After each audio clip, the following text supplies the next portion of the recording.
Planned Parenthood of Southwest Ohio Region, and Lighthouse Youth and Family Services. We appreciate everyone's support. We also would like to thank the College of Allied Health for all of their support as well. We will be having opening remarks today, and we would like to thank Dr. Tina Whalen, the Dean of the College of Allied Health and Sciences, and also Dr. Van Loon, Ruth Ann Van Loon, who is the professor and department chair of the School of Social Work here with the College of Allied Health Sciences. So we would like to turn it over to Dr. Van Loon, who will be providing us with opening remarks this morning. Good morning, Dr. Van Loon. Morning, thank you. And welcome everyone. It's great to see your names in the chat, familiar names. I'd just like to share a couple of updates from the school. And Bree is going to put my slides up, I think. There you go. First of all, we had some new faculty this year, including Jamie Pease, who is one of our own and came to us in the fall from the VA. He's engaged in research on veterans' mental health issues. We also were joined by Ebony Speaks Hall from Central State University. She came in January, and you may know her because she is the vice president of NASW nationally. And finally, and sadly, Carlin Britzenhoff-Sack will be leaving us to take an endowed faculty position in oncology social work at the University of Louisville. And we will really miss her leadership, but we know that this is a great opportunity for her. This has been a challenging year for us, as I'm sure it has been for you, but we've had some really significant successes. To highlight just a few in the next slide, first of all, go ahead and, first of all, with our partners listed there at the slide, on the slide, we received a 5-year, $27 million contract from the Ohio Department of Jobs and Family Services to design, deliver, and evaluate the training for all JFS programs, APS, CPS, adoption, and foster care.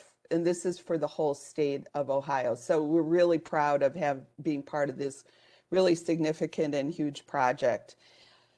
A number of our students were involved in UC's COVID check response team. And this team not only did all the tracing of cases of infection and exposure in our community, they also developed the structure and processes for this team's operations. And they had really great success in keeping our campus healthy. You can read more about their work on our Facebook page, and I invite you to look at our social media where we've got a lot of great stories. And finally, last week, over 100 social workers graduated from UC, joining your ranks as alumni. And I know that many of you contributed to their education as field instructors, supervisors, teachers, and mentors. And I want to thank you for that, and thank you for all the ways that you support the school. You're really integral to our ability to fulfill our mission. So thank you, and I hope that I know we have a great program planned, and I want to thank the Alumni Board for their support. Thank you, Dr. Van Loon. We appreciate you as well. So we want to get started with our presentation. We have we have two speakers today. And our first speaker comes to us from the Strategies to End Homelessness. So Kevin Flynn is the CEO of the Strategies to End Homelessness and also the president. And he will be speaking today on homelessness in Hamilton County, numbers, risk factors, and COVID-19 impacts. He will speak between 9:05 and 10:35, and then we will take a break for our distinguished alumni presentations, which will go from 10:35 until 11. And then we will also hear from LaShonda Sugg, who is a therapist and consultant for Labors of Love Counseling and Consulting, who will speak from 11 to 12:30. So we want to go ahead and turn it over to Kevin Finn and get started with our presentation. Good morning. Morning.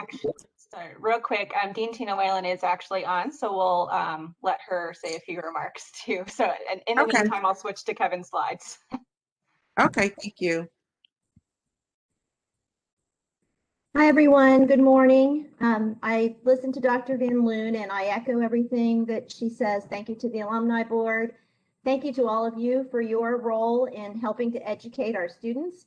The school has many, many amazing contributions always, but this year in particular with the COVID, what I call the COVID interruption, a number of our first-year social work students were recruited as graduate assistants to help run the investigator part of the contact tracing under the direction of Dr. Michelle Chayette, who is one of our MHA, Masters of Health Administration faculty. So we couldn't be more proud of those students and all the work that they've done. That work will be continuing into next year as we go into this next phase. It's very encouraging, though. I think that we are looking to be able to be back on campus at least about 70% with our students having a hybrid experience. And I think we've learned this year that hybrid may always be the best way to go. Give students some flexibility in terms of being able to get to class, but at the same time, we miss that community and that small group work that we so all crave and need for our own social and mental health. And so I think that we will have a nice hybrid offering for our students coming into the fall, and the faculty have been working very hard on that, not just in the School of Social Work, but across the college and the university. So I don't want to take up any of your time. I'm glad to virtually see everyone, and this is always a wonderful event. Sorry I couldn't get together for the lunch and the piece that we always do to honor the distinguished alumni, but congratulations to all of you, and thank you for being here. It's a very timely topic.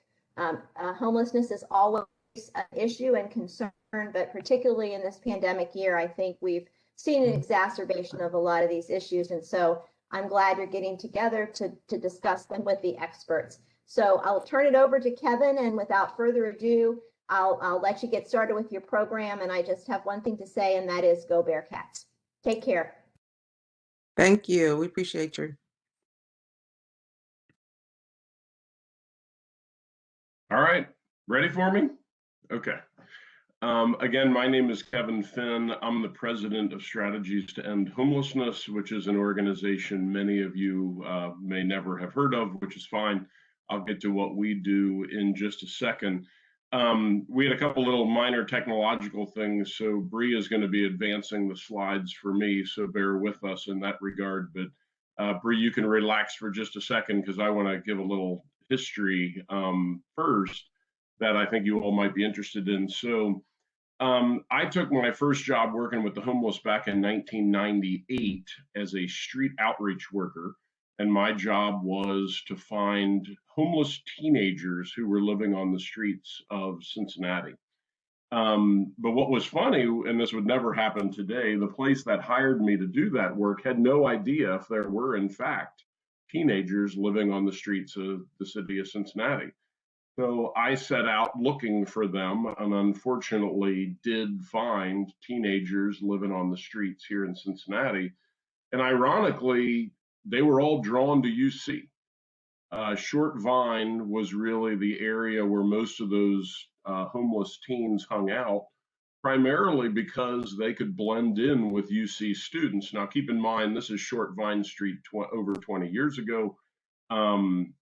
It's way nicer now than it was back then, as some of you may remember.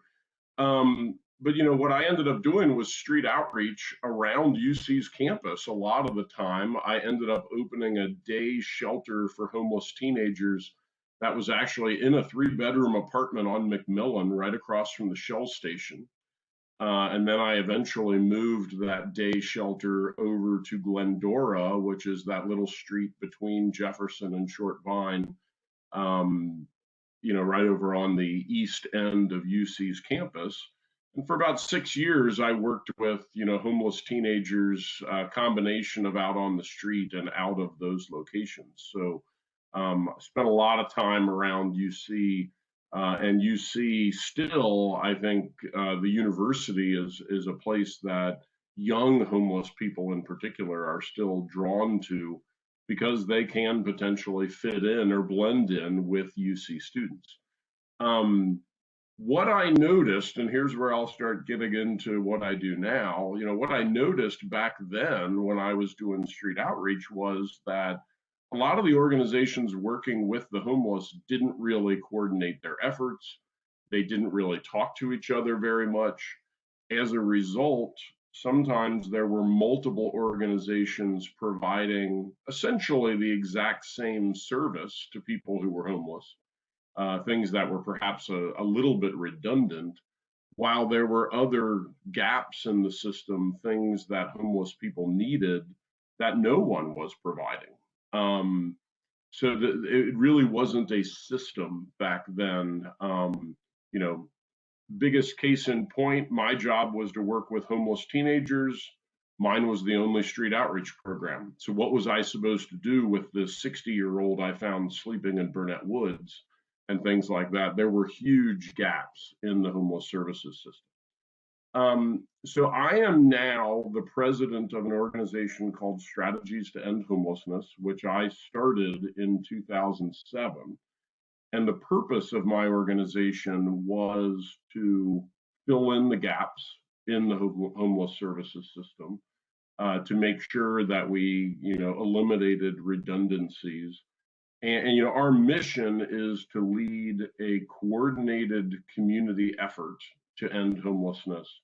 And our footprint is particularly Cincinnati, Hamilton County, though we do help out in Northern Kentucky and surrounding counties at times, or as asked. So again, the name of the organization is Strategies to End Homelessness, but I wanted to give that little bit of history of why I started the organization and how it sort of ties back to UC and a lot of time that I spent up hanging around at UC. So that's the background. So Brianna, if you wouldn't mind going to the next slide. Yeah, I want to make sure everyone can see it. Okay. So can you see the slide right now? Yes, Bri, I can see them. Okay, and then I'm going to try to go to full screen. Yes. Okay, thank you for the feedback. I'm going to see if I can go to, oh, wait, here, full screen mode. All right, can you still see it?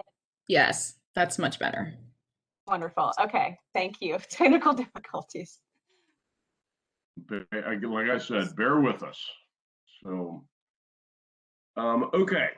So at Strategies to End Homelessness, we lead a coordinated system of care for the homeless, as I mentioned. A big part of what we do is we apply for, receive, and allocate funding for homeless services that we spread out among about 20 different organizations that are in Hamilton County. For the most part, we are not a direct service provider. We do run a helpline and do a couple things that feel a little direct servicey, but we are primarily a macro organization trying to look at homelessness from a big picture perspective. And that's sort of where we fit in. I view it as our job to make sure that our partner agencies have the resources that they need in order to help people, to provide frontline services to people experiencing homelessness. But we are a little bit more behind the scenes. If you go to the next slide, I think the slides just disappeared. Yeah, Bri, I'm not sure what's happening, but it's it keeps doing that every so often. Yeah. All I see is the people, the participants.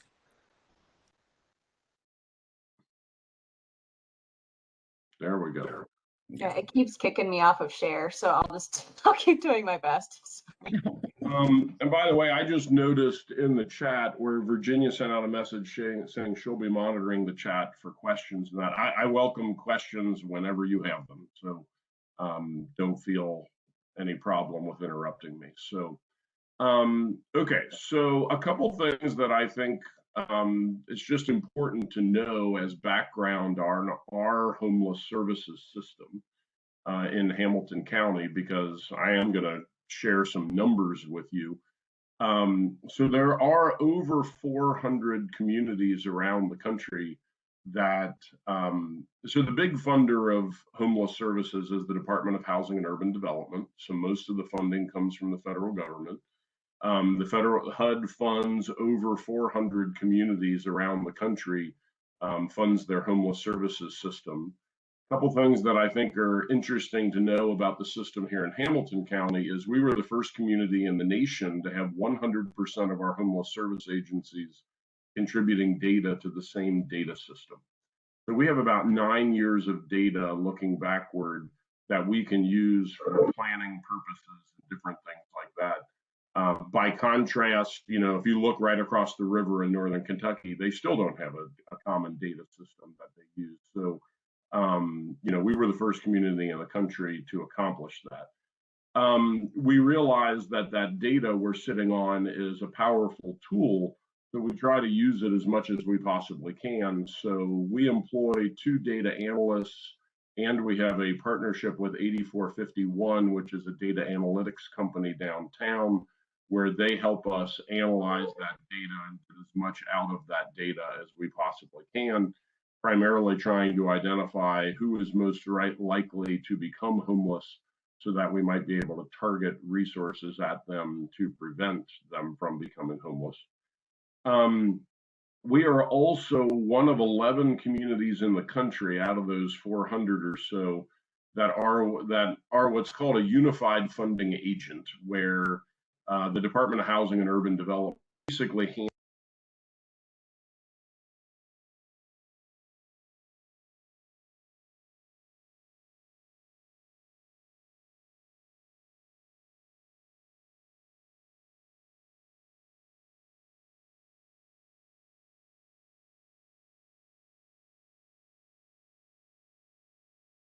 Yeah, hey Kevin, I'm not able to hear you anymore. There you are. I don't know why it suddenly muted me.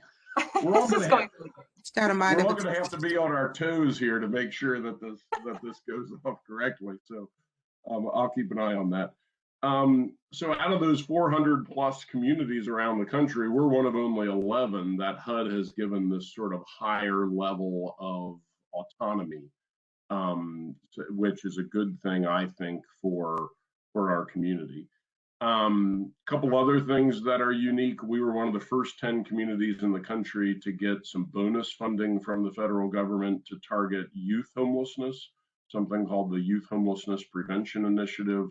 We were one of the first communities in the country to implement a coordinated entry system, which is prioritizing of all the people who are homeless, prioritizing them for services available.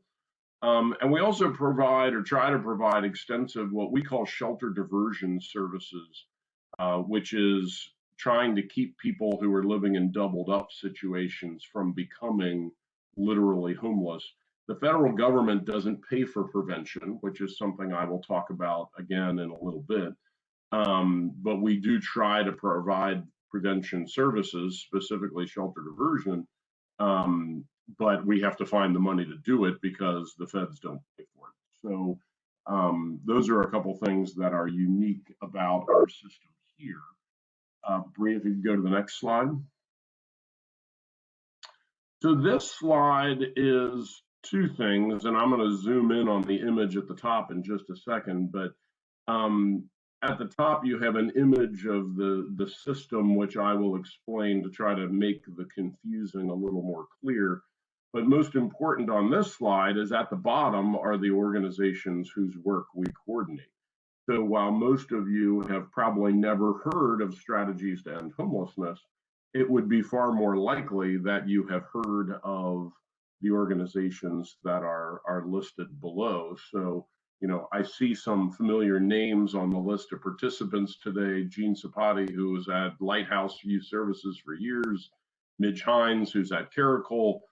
So I know there are people who are with us today who work at some of these organizations, but you know, when I will repeatedly refer to our partner organizations And these are the organizations that I'm referring to. Now what I want to do is zoom in a little bit. So if you go to the next slide, Bree, this is that same image just a little bit closer up. So I'm going to try to explain real quickly sort of what the pieces of the system are, so that people can understand sort of what I'm talking about and frame some numbers that I'm going to give you in just a minute. So, our tagline at Strategies to End Homelessness is prevent, assist, solve.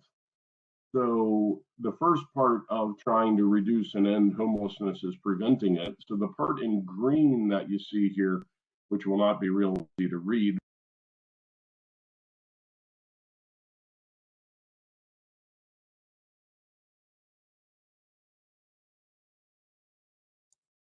Lost your sound again.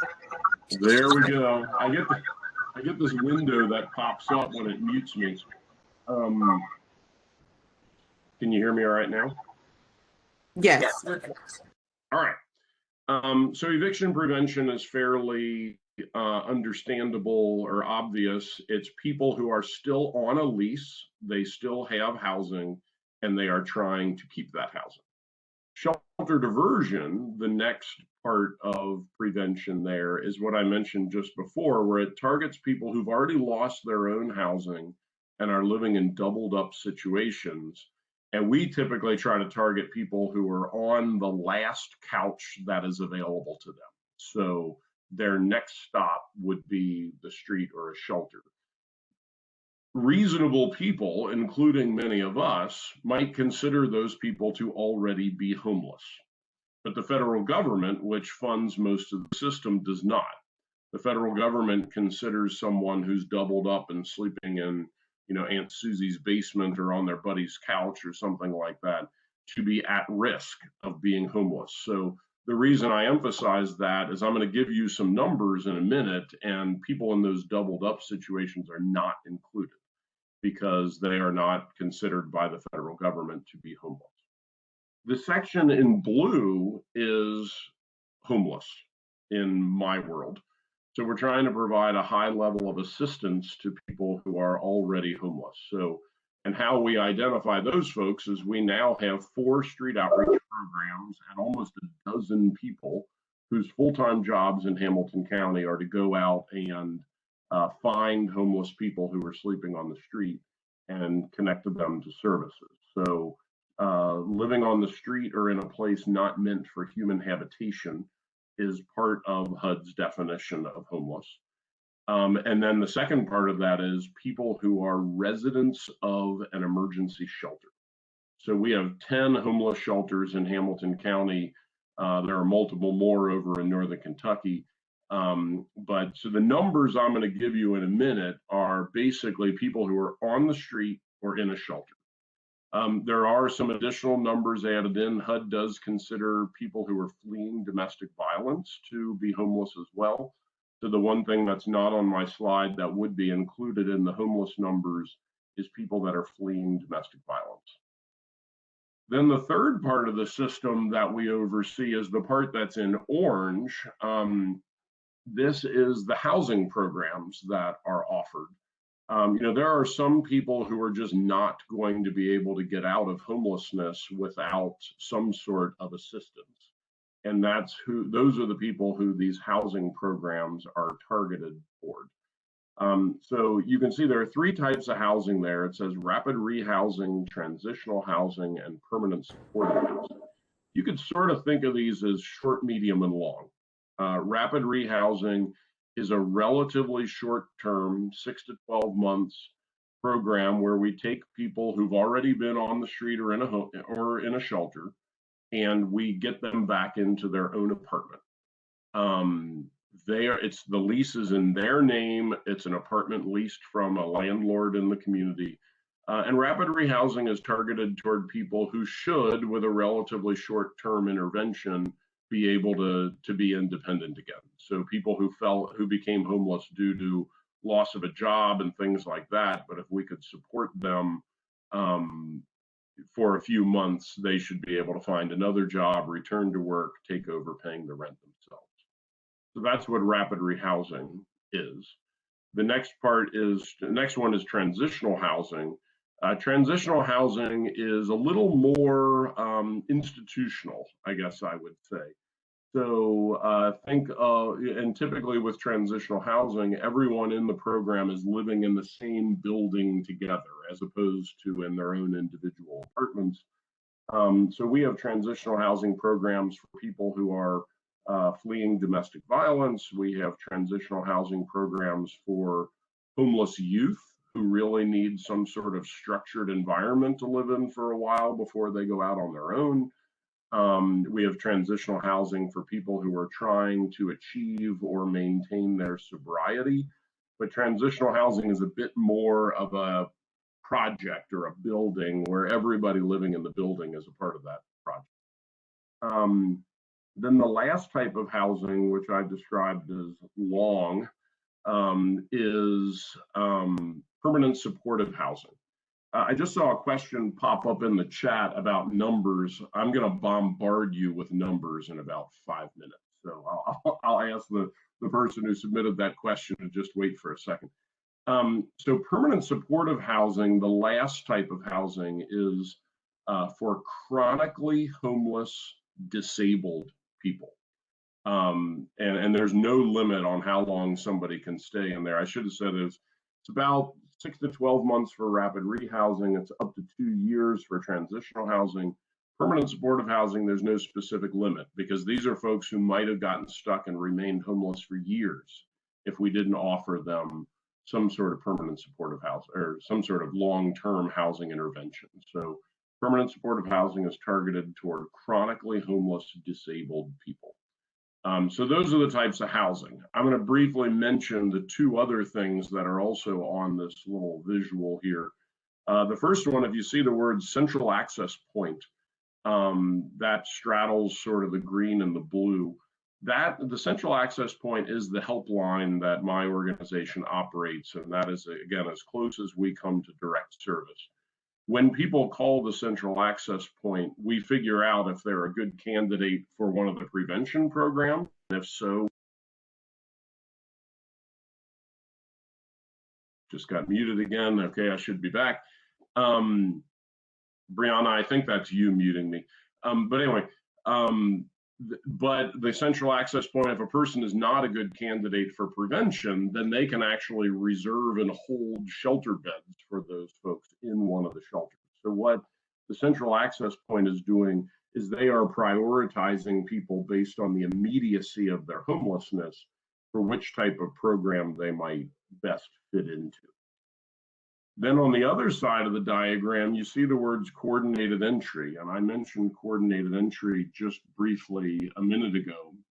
What coordinated entry means, and this is another thing that we do that feels a little direct servicey, but this is a HUD requirement, is every person who's on the street or in a shelter receives the same assessment of what their needs are. And then we use the results of that assessment to figure out which type of housing intervention is most appropriate for that person. And then as there are openings in those housing programs, rapid rehousing, transitional housing, permanent supportive housing, we pair the person who's the best fit for that housing option and the person frequently who has been homeless the longest and who is most vulnerable. We pair that person with the opening in the housing programs. So said a different way, the housing programs do not get to pick their clients. Their clients are determined for them based on a common assessment that all homeless people are given. So, and that process of prioritizing people for housing placement and that is referred to as coordinated entry. So that's my sort of overview of the slide. I will mention that what's on this slide is programs that are homeless specific.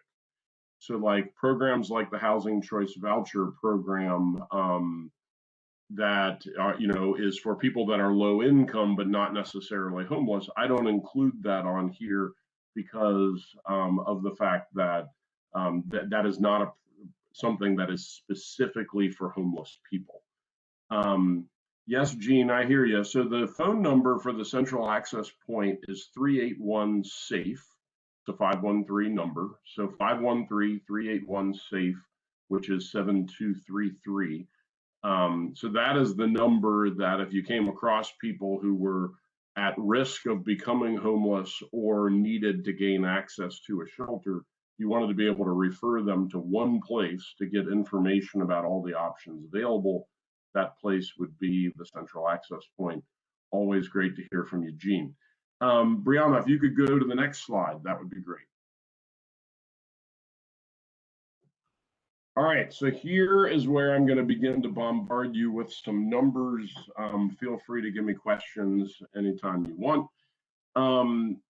So this is, again, keep in mind that we're focused in on the people who are on the street or in the shelter, the people who are literally homeless, who the Department of Housing and Urban Development considers homeless.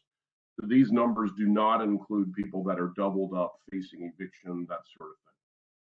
So I'll start right off with the one that will surprise everyone. In 2020, we had 6,151 total unduplicated people on the streets and in shelters, a decrease of 12.5%, the biggest decrease we've ever seen. I will get to some of the factors that played into that in just a minute, but if that surprises you, given what's going on with the economy, well, it surprised me too. Of those 6,151 people, 5,642 of them resided in an emergency shelter. So 92% of the homeless population spent at least part of the year in a shelter. The reason why I emphasize this is it tends to be the opposite of most people's perception. When I'm able to go out in person and talk to groups about homelessness, generally by a show of hands, most people think that at least a majority of homeless folks are outside sleeping on the streets, and that a minority of homeless people are actually residents of a shelter. But again, 92% of our homeless folks spent at least part of the year in the shelter. That actually was a 15% decrease from 2019. A lot of that has to do with social distancing requirements and shelters not being able to take in as many people as they normally would. I'll get to that a little bit in a minute, but I think the key takeaway there is there fewer people were in our shelters in 2020. But then we had over 1,000 people who were unsheltered and sleeping out on the streets. That was a 22% increase from 2019. So one of the dynamics of 2020 due to COVID-19 was fewer people coming into shelter or able to access shelter and more people out on the street, which was a reversal of the trends from recent years, which I will also get into in a minute. I did want to mention, so that 1,024 people on the street, so that's 16.6% of the total population. So there is a lot of overlap. There are people who sometimes are in shelter, sometimes they're out on the street. The 6,151 is an unduplicated number. We had a good number of people, about 8% of the population, that went back and forth between street and shelter during the course of the year, which is why these numbers obviously add up to more than 6,151. But we had 515 people, which is 8.4% of the population, who exclusively slept on the streets in 2020. They never came into a shelter at all, just to give you a sense of, the size of that population, because I think a lot of times people perceive that to be a bigger group. Bree, can you go to the next slide? All right, so this is focusing in a little more specifically just on the people who are on the streets. And I don't expect people to pay a lot of attention to the specific numbers. It's the trajectory of the line that I really wanted to show to you all. So, the number of people we had outside on the streets decreased every year from 2013 to 2019. But then all of a sudden we saw that 22% increase in 2020. I do think it's worth taking a sort of national perspective on this. Nationally, the average percentage of homeless people sleeping outside on the streets is 35%. And again, if you look at our local percentage, even if counting the people who only spent part of the year outside, we were at 16.6%. So in Cincinnati, Hamilton County, we actually have a much smaller percentage of our homeless population outside on the streets than the average community around the country. We're actually at about half what most communities around the country see. And again, we think a big chunk of this is due to the reduced capacity in the shelters due to COVID-19. A lot of that reduced capacity was temporary, like in the spring and early summer of last year, when no one had sort of figured out the virus yet or how to handle it or how to deal with it. Some of the capacities in the shelters dropped considerably. But then after a few months, most of the shelter operators figured out what they needed to do to get back to full capacity, and the capacity went back up. Next slide, please.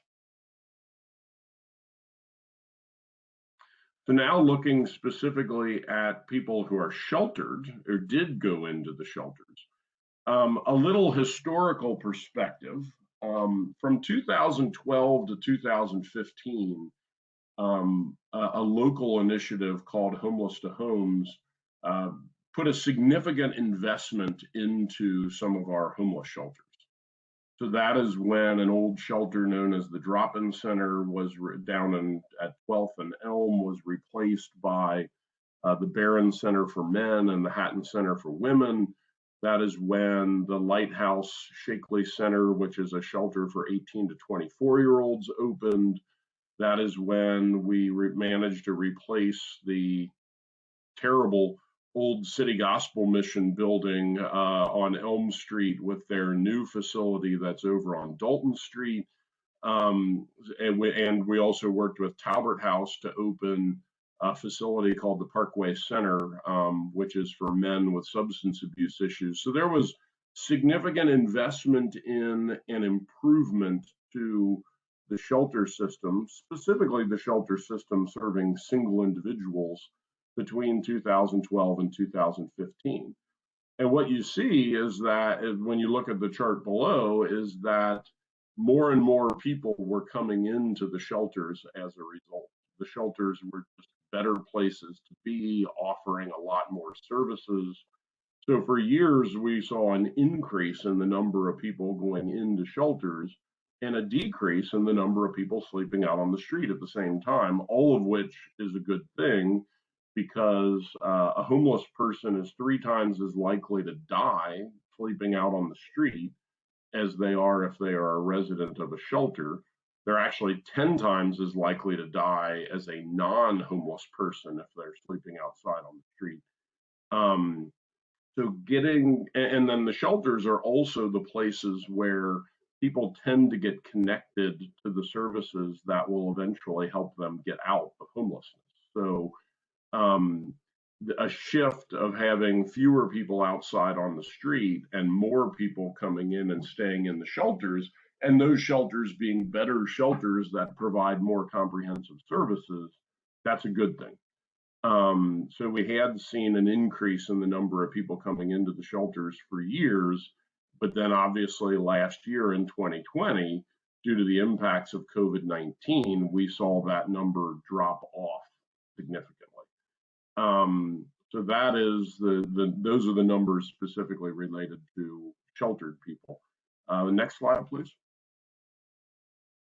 So this is just, if you go back to combining street and shelter together, unduplicated, this gives you a multi-year perspective on that number. So again, we had 6,151 people on the street and in shelters in 2020, and you can see what that trajectory had looked like in recent years.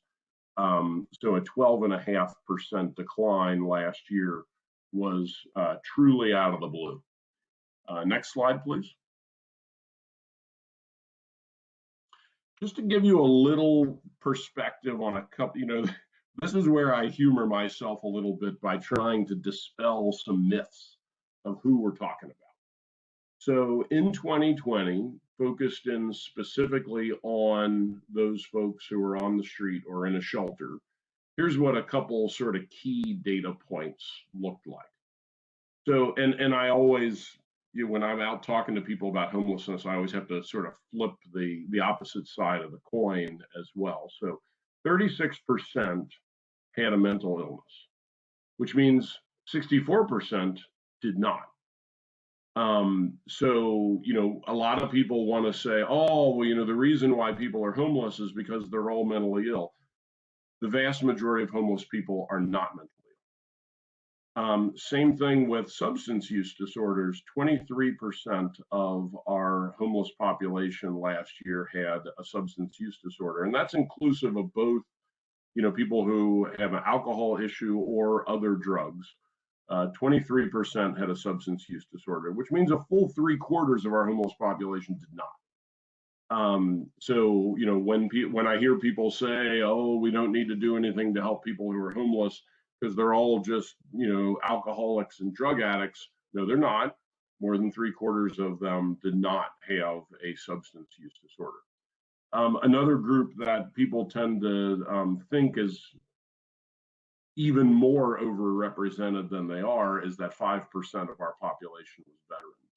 That number has come down considerably in recent years, which obviously is a good thing. That number was up around 9% just a handful of years ago. In recent years, the federal government through the VA has made a very sort of targeted investment in trying to end veteran homelessness, which clearly is bearing fruit.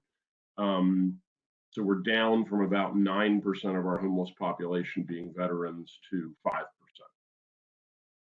This last number I put on here goes back to those housing programs I was talking about before that were on that little diagram. So 32% of our homeless population was able to be placed into a permanent housing program, rapid rehousing or permanent supportive housing. Our transitional housing capacity is actually really, really small. So we really focus on who got rapid rehousing or permanent supportive housing. Because another thing that I hear a lot is, well, aren't there housing programs available to help people get out of homelessness? Don't they want to be homeless? If they didn't want to be homeless, they could go get into a housing program, right? Well, no. I mean, the programs are all maxed out. They're serving as many people as they can.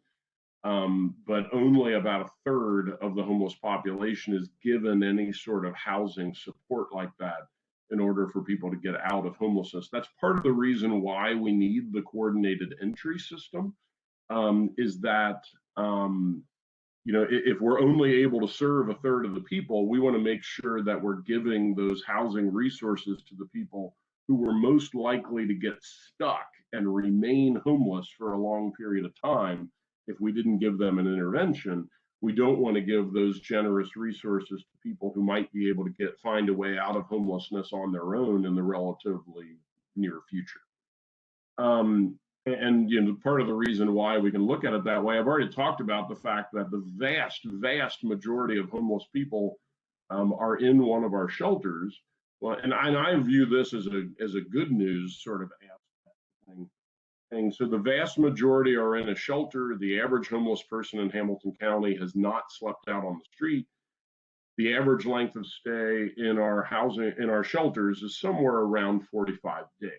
So a lot of times people tend to perceive homelessness as, oh, everybody who becomes homeless is homeless for years because maybe they've seen the same guy out on the corner for years and that sort of thing. So the perception is that homelessness, when someone experiences homelessness, that it is a long-term crisis, when the actuality is that homelessness tends to be a short-term crisis. And the vast majority of people, when they become homeless, they go into a shelter and their length of stay is about 45 days. And then they are able to exit the homeless services system and go somewhere else. So it actually does tend to be a short-term crisis. So it's important that we sort of build the system to be able to respond to those kinds of short-term crises more so than addressing people who are homeless or having all the resources be targeted toward people who are going to be homeless for years or something like that. Next slide, please. I'm going to pause for just a second because a lot of times people have questions for me about some of that. So just in case anybody was about to ask a question or anything, I'll pause there for a second, either in the chat or if anybody wants to unmute.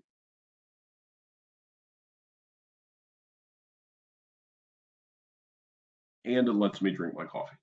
So, okay, I will move on then. This slide here, which I think is the last or close to last of the ones I have that look like this, it's worth throwing out the total number. So, you know, when I talk about people on the street and in shelter, those numbers don't include the people sitting in those housing programs that I mentioned. And also that doesn't include the number of people that we serve in our shelter diversion program. So if you look at the total system, if you wanted to know like how many people touch the homeless services system per year, that's what this slide is. So there's somewhere in the neighborhood of 11 to 12,000 people a year in Hamilton County that go through the system. Whether it be they got a shelter diversion service, they stayed in a shelter, were encountered by a street outreach worker, and or were placed into one of those housing programs. That is the that's the number. I see a question in the chat. What is the one thing that enables homeless to leave shelter and move forward?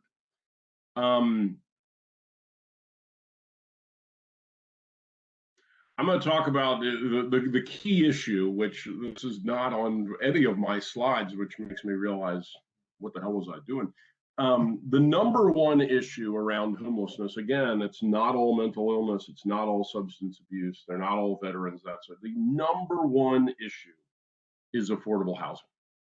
And it is the issue both on the front end as to why people are at risk of being homeless. And it also is the answer to Janice's question about getting people out of homelessness and helping them move forward. So we are living in a community where we are just surrounded by people who are paying, you know, 60% of their income for nothing but their housing.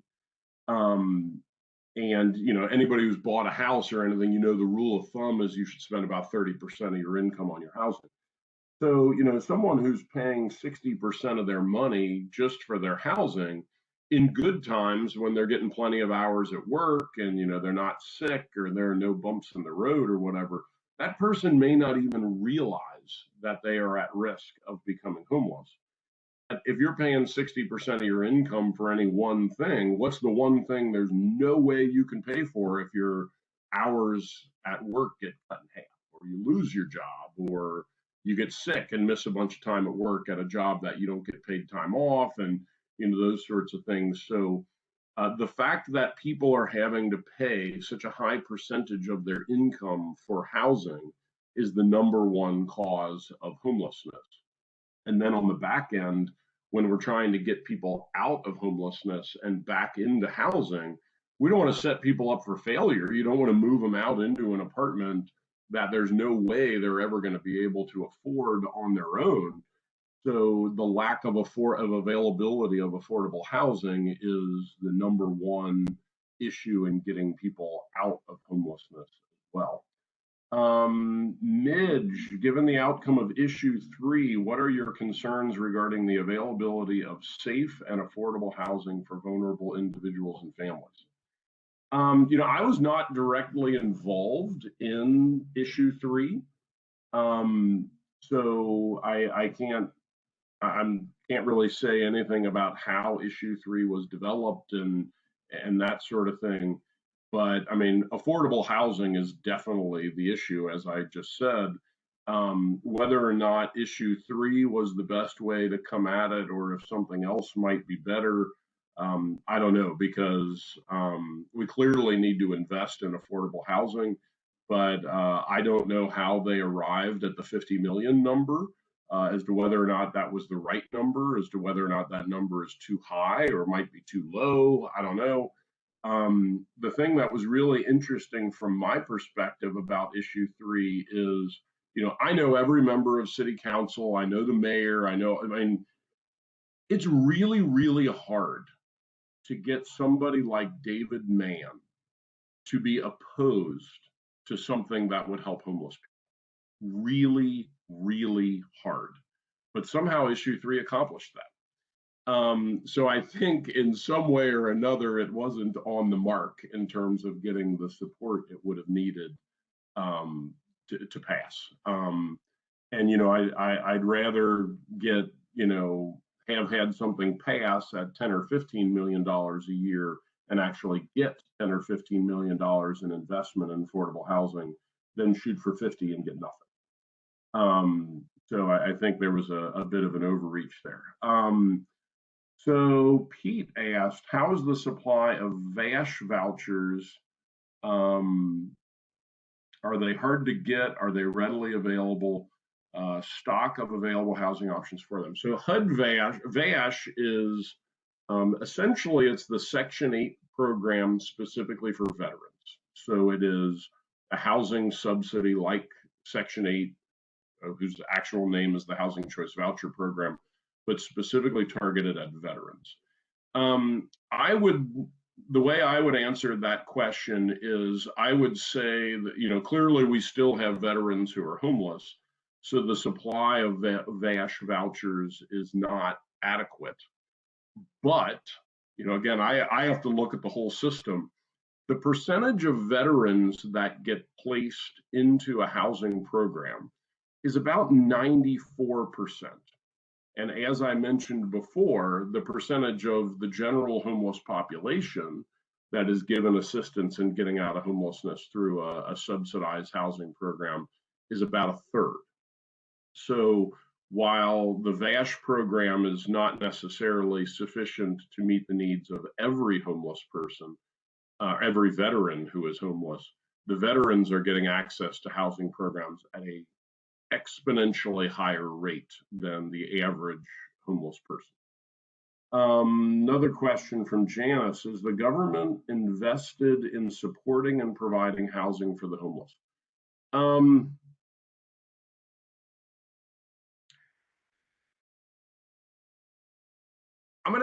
My very last slide will speak to that issue of exactly where the government positions the dollars and where they don't. So I'm going to ask Janice to hold off on that one. I'll get to that.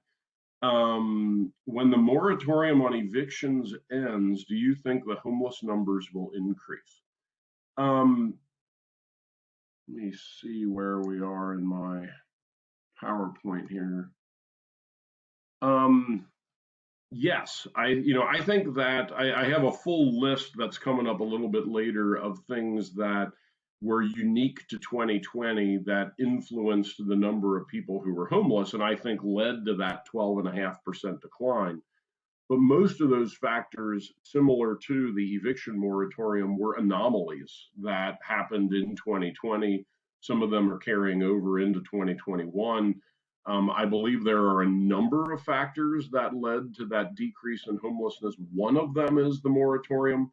How much of it was due to the moratorium, I don't know. But I would certainly think that the moratorium ending will lead to more people becoming homeless. I should mention that in past economic downturns, at times in the past when the economy went in the tank, it typically took between 12 and 24 months for homeless numbers to rise. So while we saw that decrease in 2020, we would not have actually expected to start seeing an increase until right around now, because we're really only now 12 to 14 months out from when the economy really went in the tank. So it's really around now to a year from now when we would really expect for homeless numbers to start increasing. Another question from Jean. While the Interfaith Hospitality Network is wonderful to have so many volunteers in churches, it seems to me to be an awkward way to house families. Are there any future better plans to help families who are homeless? So the Interfaith Hospitality Network is one of our family shelters. We have 4 family shelters in Hamilton County, and they have a very unique model. They have a day center where their families come during the day, but then they have different church congregations that take turns hosting the families, typically in like the undercroft of their church at night. So they are a family shelter sort of without their own shelter building. They just have a day center. And there's a logistical challenge to all the busing of getting the families back and forth to these congregations and that sort of thing. So it can be a little awkward. It's also incredibly cost effective. It costs way less than operating any other shelter because the volunteers at the host churches provide all the meals and different things like that. They don't have any upkeep on a shelter building, that sort of thing. So there is an upside to it in that it's very cost effective. In terms of other things on the horizon to take care of family shelters, Bethany House, which is the largest family shelter provider in Hamilton County, is actually in the middle of a capital campaign to build a new facility. And that new facility would not only do a much, much better job of providing services to the homeless families, similar to the facilities that we built in 2012 to 2015 for single individuals, it would do a much, much better job of providing services to families, but it also would add capacity so that more families would be able to get into shelters. So that new Bethany House facility that they're still doing the capital campaign for is the best thing that's sort of on the horizon. That's all the questions I see at this moment. So Brianna, I ask you to move on to the next slide. Okay, so I've already mentioned a couple of these things, but a little bit more about COVID-19.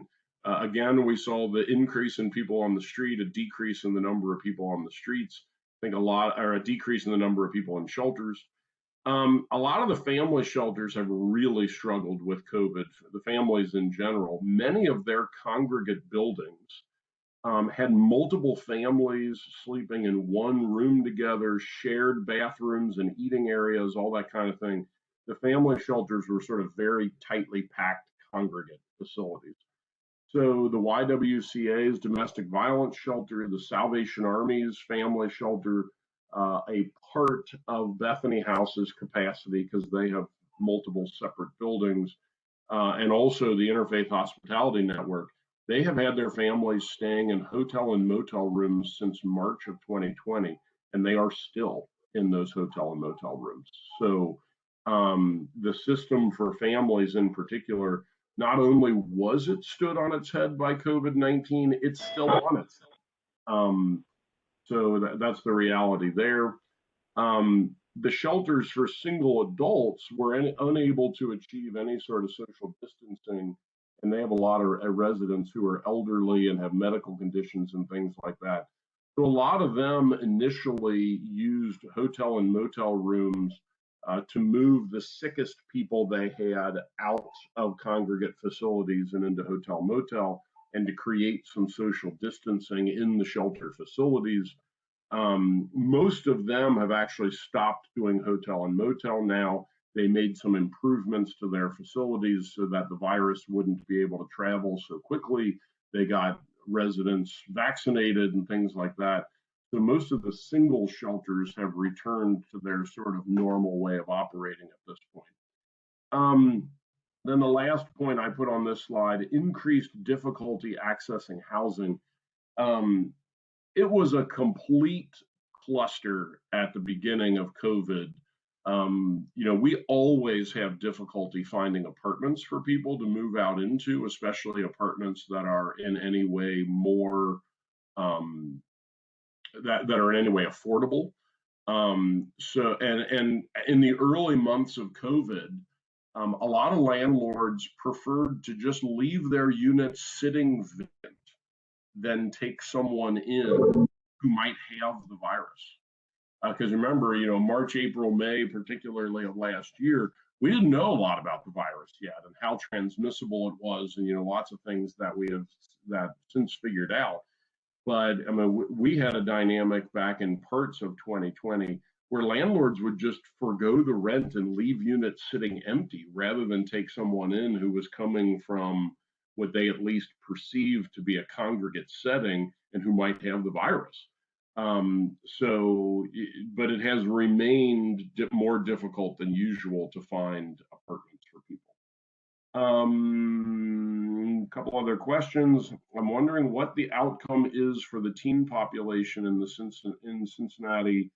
How many of them are foster care who have aged out of the system?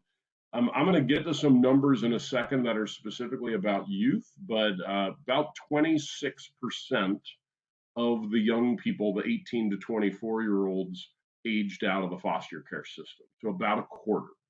To answer that question, but I'll give you the numbers specifically about how many there are. Is there a plan to open more shelters? Hell no. I've never met anybody in 21 years that wants to be in a shelter. The answer is housing. The answer is housing. If we could turn the beds over in the existing shelters more quickly, if people, when they find themselves in a situation where they need a shelter bed, only needed to stay for a week or two rather than the 45 days I talked about before, and could then find and move out into housing, everyone would prefer that. People don't want to be in shelters, so the answer is more housing. I did mention, though, there's a modest increase in capacity that is a part of that new Bethany House facility that has been proposed.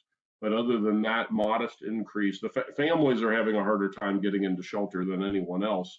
So I do think it is appropriate to increase the capacity specifically for families. But overall, we really want our focus to be on more housing. Does gentrification have anything to do with the difficulty in getting families out of shelter and hotels? Gentrification is a circle that most people only want to go part way around. And I'll tell you what I mean.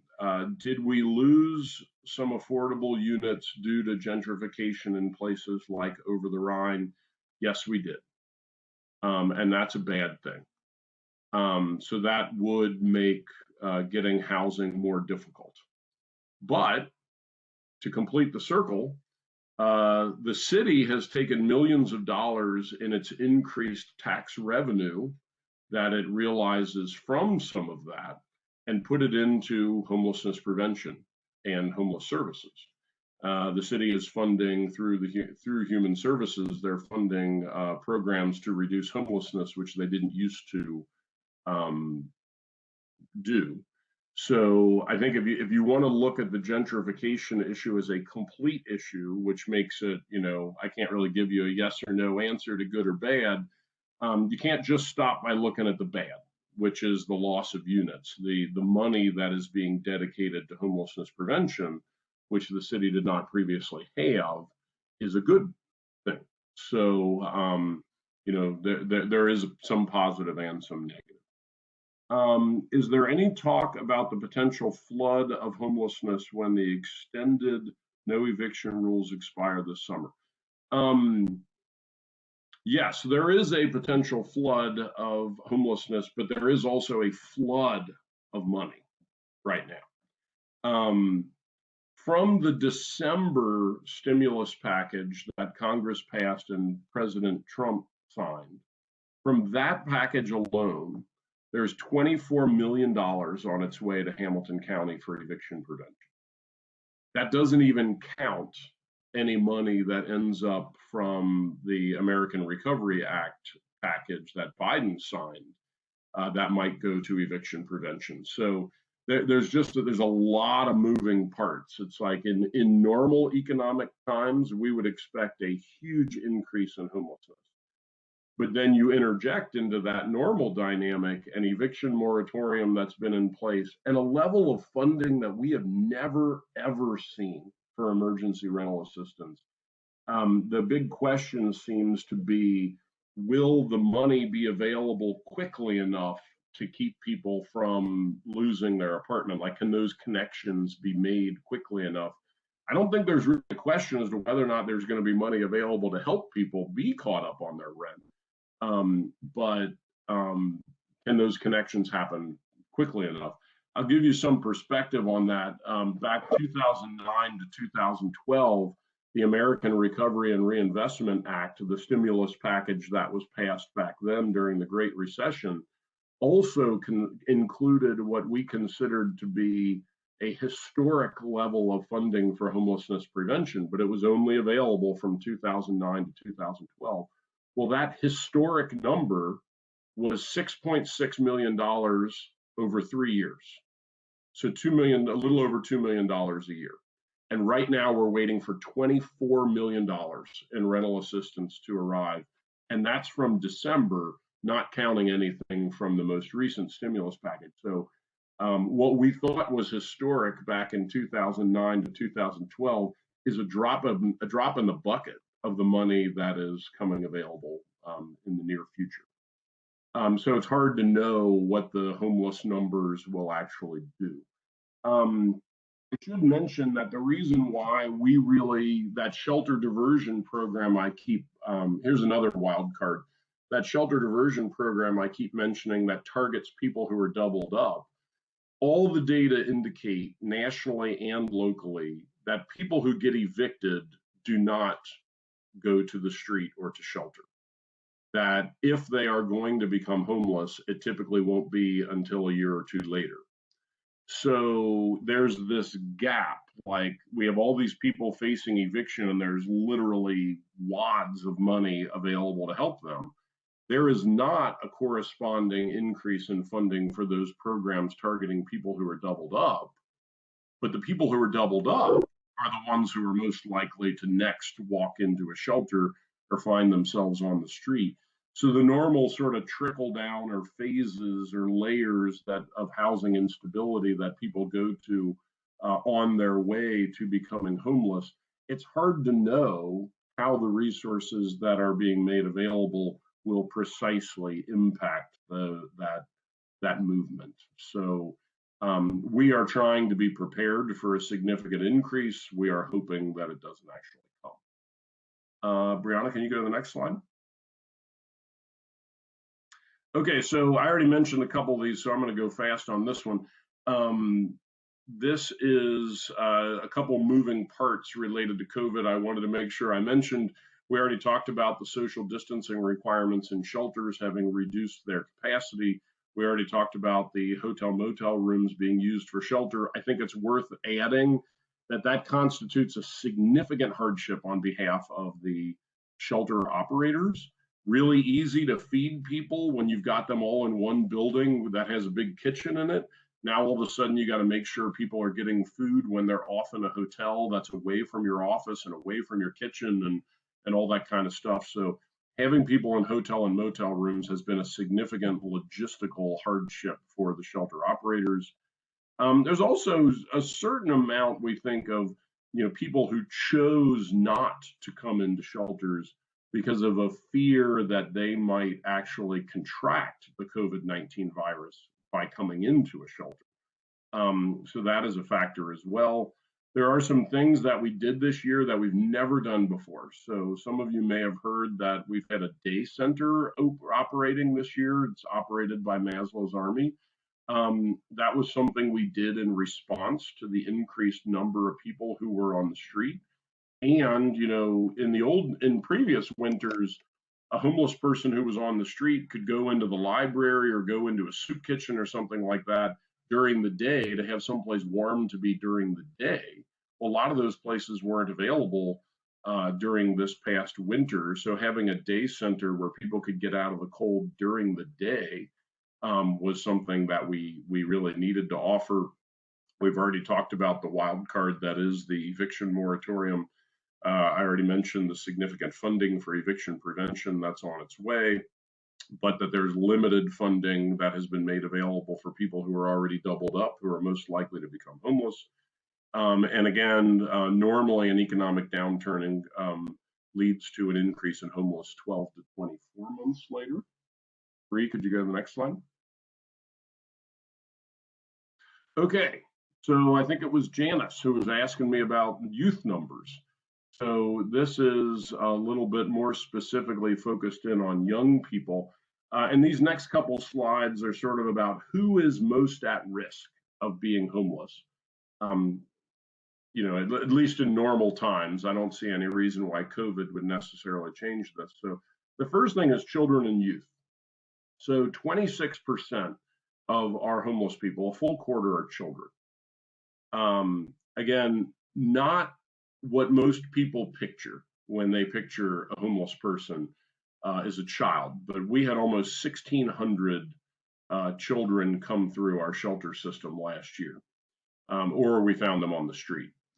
But then there's another 10% of the homeless population that is between the age of 18 and 24. Additionally, there's another 18% that is between the age of 25 and 34, which is young to me, may not be young to all of you.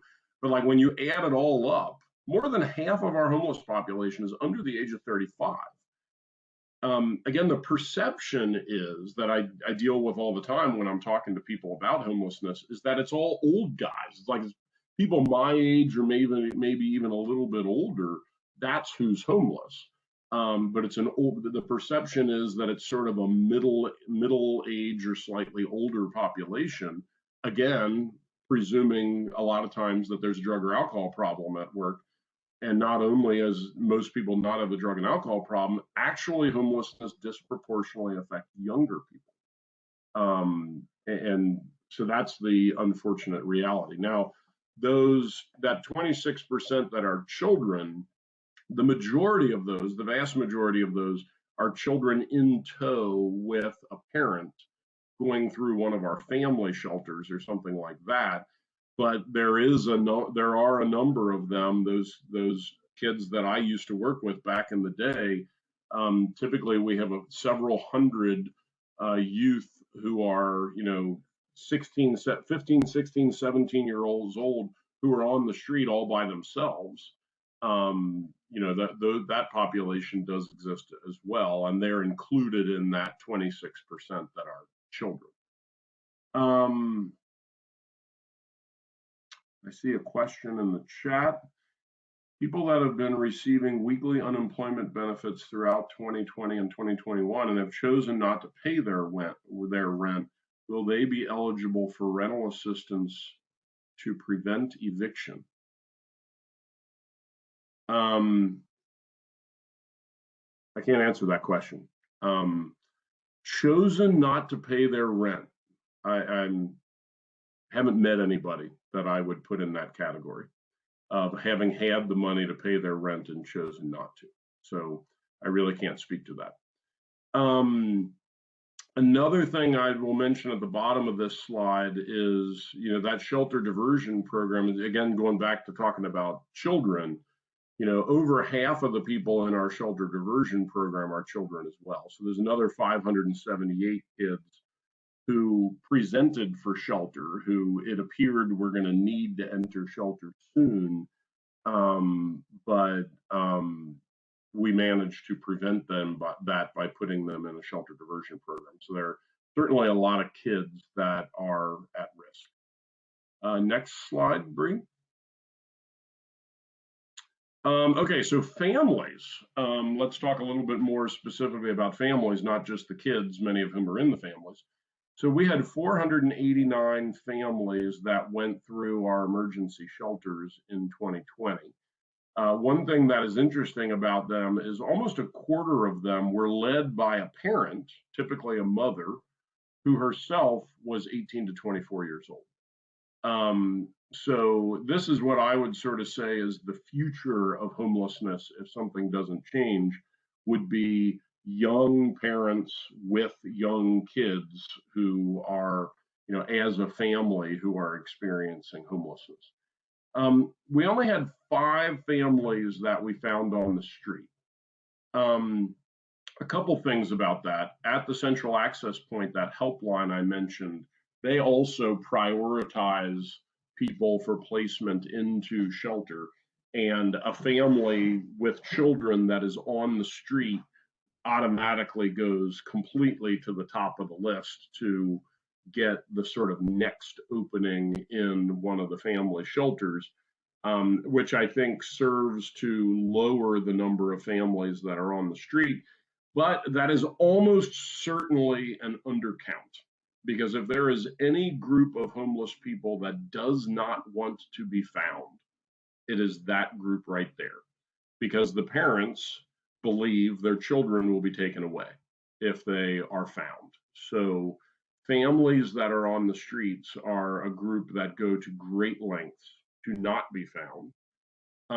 And frequently, they might not even be on the streets, but there are a lot of families, particularly moms, young moms, who are putting themselves in some pretty bad situations in order to avoid being on the street, perhaps staying with someone who's abusive, exchanging sex for a place to stay, all sorts of things like that are going on. So there are a number of factors that sort of revolve around that number of families that we actually found on the streets. There were an additional 249 families that we served in the shelter diversion program. But here I think is the key takeaway. While these numbers might sound bad, 489 families in shelter, another 249 that needed to go into the shelter diversion program. Over half of the families that called the central access point were turned away with nothing. So there'd have to be capacity in the shelter diversion program in order for a family to be in these numbers, to be counted. And the reality is that there just isn't enough capacity. So a lot of families don't get counted because they couldn't get in. Now, a lot of that, that other half of families that called, that includes people that called for, information, or they didn't actually need shelter. They weren't actually at risk of imminent homelessness. They wanted a referral somewhere, that sort of thing. So it would be a stretch to say that the other half of the families that were not placed into a program definitely needed that program. It would be a stretch to say that, but I do think it's worth paying attention to the fact that so many families that are reaching out for services are not being connected with them. I see a couple other questions. In the school setting, attendance has been greatly impacted. Ensuring that students get to school is important. However, it is not a priority when a family does not have their basic needs met, including stable housing. Absolutely. I would mention, though, that we have the federal government puts out money through different departments. And, we primarily work with the Department of Housing and Urban Development. There is also money that goes through the Department of Education for services for homeless kids.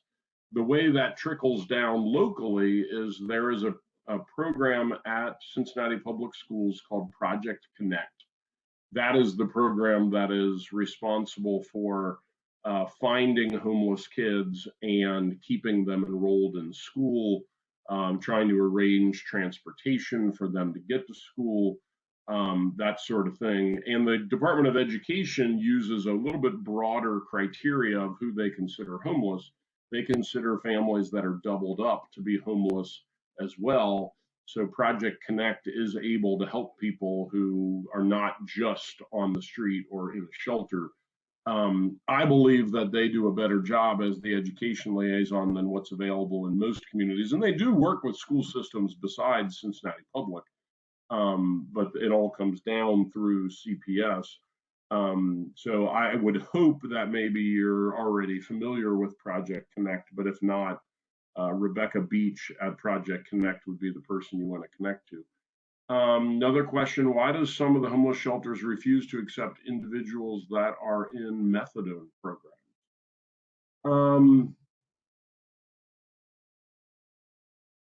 Carol asked that question.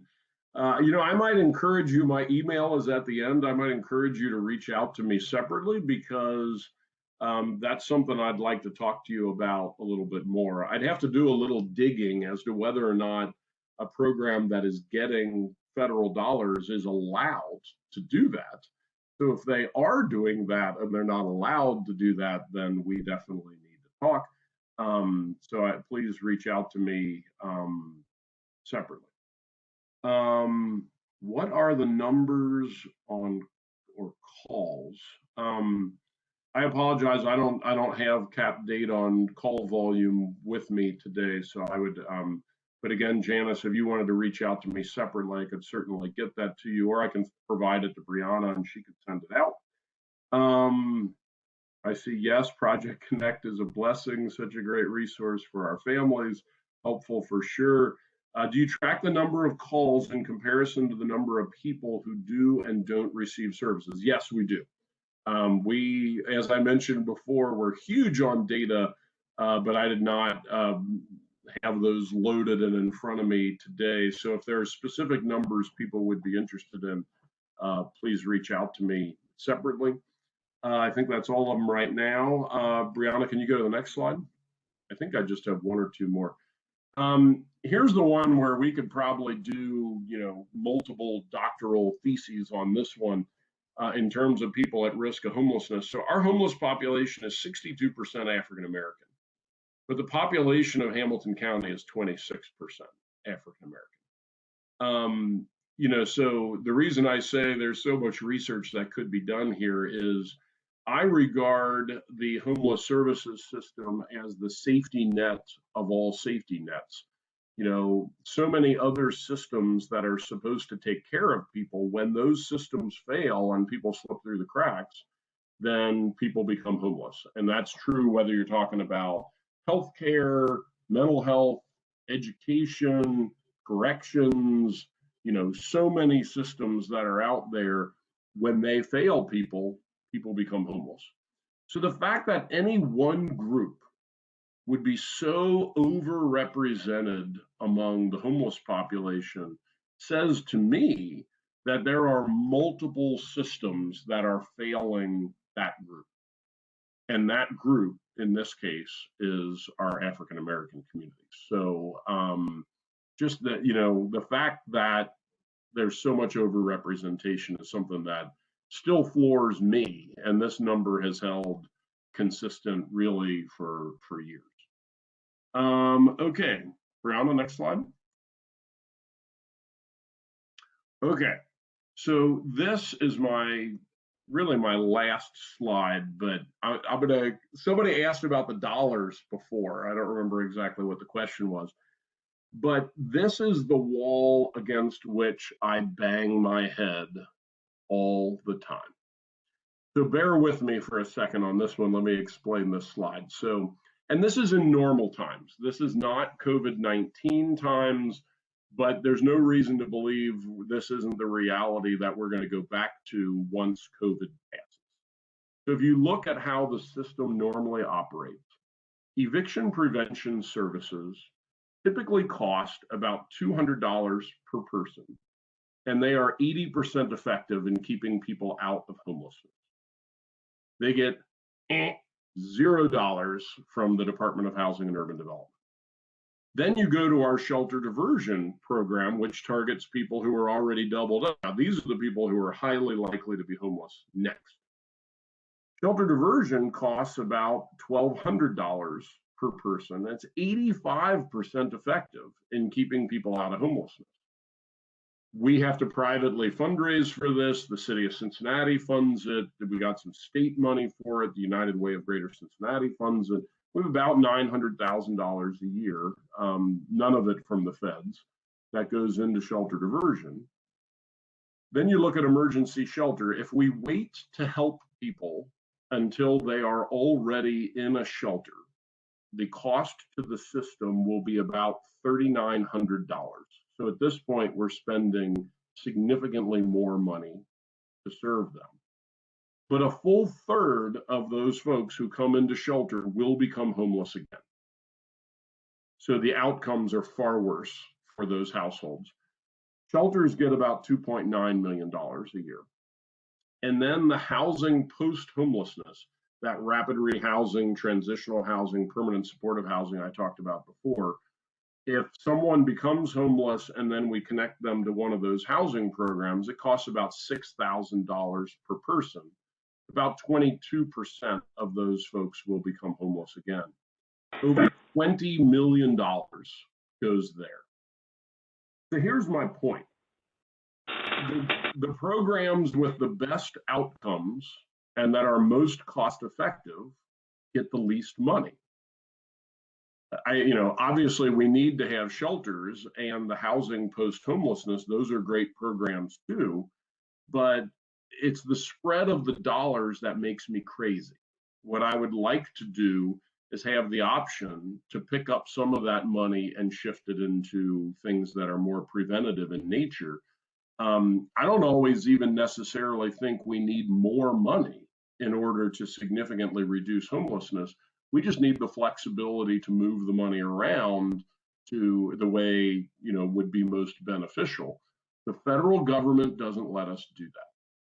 So the primary frustration I deal with all the time is that these are how the dollars are laid out and we're not allowed to move them around, even if we obviously can see the benefit of taking some of the money and potentially using it in a different way. And the reason for that is the money comes to us in these various buckets from the federal government, and we're not allowed to move money between the buckets. So that is sort of my number one frustration. Brianna, you can go to my very last slide. So my contact information is here. And I will mention for anybody who's interested, there is an app for that. We have an app called Street Reach that allows people, if they see someone who is out on the street, this is particularly important right now since we have more people out on the street. It allows people to use the GPS in their phone to report where they have seen someone who is homeless. That information comes into us and we send the street outreach workers out to help people. So just wanted to mention that we do have that in case that interested anybody. And then my contact information, my email address is there at the bottom, and that's everything I've got. So unless people have other questions, I'm done.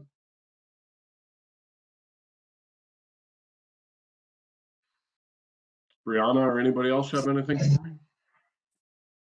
Thank you, Kevin. That was great. We appreciate your help there.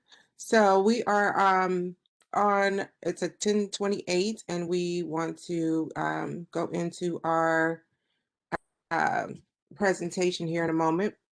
Let's see. So, Bree, are you there? I am. I'm sorry. Okay, no, I'm sorry. Actually, I'm sorry. Wanted to make sure we have everyone here for the Distinguished Alumni presentation. We'll go into that next. So we have a few minutes actually, so hopefully all the questions were answered. It doesn't look like we need to answer anymore since Kevin did such a great job going through those in between. So we'll go on into our presentation. So we have Beth DeGraff, who is also on the board with me, and she will get that presentation going. Thank you, Aja. Kevin, again, we just wanted to thank you so much for your time, and we appreciate you sharing all of your knowledge with us. We would like to get started with our awards presentation for this morning for our Distinguished Alumni Awards. And our first presenter this morning is Jan Ricks. Jan, if you'd be willing to start us off, that would be great. Hi, thanks. Can everybody hear me? Okay. The first thing I want to do is just say thank you for offering this as a virtual event. It has made it possible for me to attend, and I'm really pleased that you guys did this and that I'm here. Kevin, I just want to say that was extremely informational and very important. And thank you for all the information that you shared with us. I want to talk about Connie Jenkins. Connie was a student of mine at the Butler County cohort when we were teaching in Butler County. I met Connie in 2009 when she was a student in my classes. Connie approached me in the classroom one day and said, would you be willing to be a guest speaker at my place of employment? And I said, sure. I had absolutely no idea what her place of employment was. But I later found out how important the work that she does is and the difference that Connie makes. She is currently and has been, I believe, for about the last 15 years, working at Lebanon Correctional Institute in Lebanon, Ohio. And this is a really unusual setting, I believe, for a social work student. She has been there making a huge difference for a long time, and I admire her a great deal for what she has done and is doing. Connie's currently an LISWS and an LICDC. She is the Behavioral Health Care Provider Supervisor and is currently supervising a staff of 7 people who provide intensive substance abuse care for the inmates who are in the facility. When Connie first started there, she was the let me get this right. She was a mental health social worker, and then she moved into the position of correctional program director and the victims awareness facilitator, which is when I kind of stepped into her program. And now she is currently the behavioral health care provider supervisor. The part that I played in this setting was wonderful. Connie invited me to come and be a part of the victims awareness program that she was over, teaching the domestic violence to the individuals who were under her care. And I had the pleasure of doing this for several years, if not more. And it was a wonderful opportunity for me, and really was an enriching experience on my part. I nominated Connie for the Distinguished Alumni for 2020, and we had the pandemic, which kind of put a halt to everything. So I am extremely pleased to be able to introduce her today for the 2020 award. I think that Connie has done a very unique and wonderful job. She's devoted to a disenfranchised population that are extremely underrepresented as far as receiving services and the way that the general public views the population in the prison. I think that Connie's dedication is unwavering, and I believe that she has some very special qualities that make it possible to work with the population she does. She is what I consider to be an exemplary example of what a social worker should be and is. And I am extremely pleased and happy and honored to introduce her to you today as the Distinguished Alumni for 2020. So Connie, you go, girl. I think that this is great. Well, Jan, thank you so much. And I'm actually really glad we're not doing this in person, because I would probably be crying. And so at least you guys can't see me, at least up close.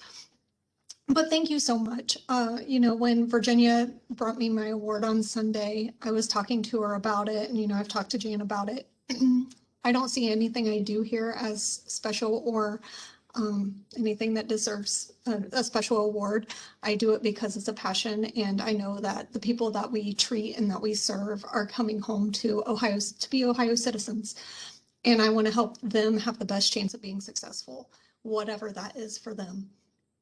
And, you know, being a supervisor, I'm able to help grow staff, sometimes have interns, be a mentor, and do different aspects for UC that just helps my knowledge grow, but also hopefully help others grow. And so I love that Jan recognized me, and I appreciate it. She's also a fantastic person, but also professor.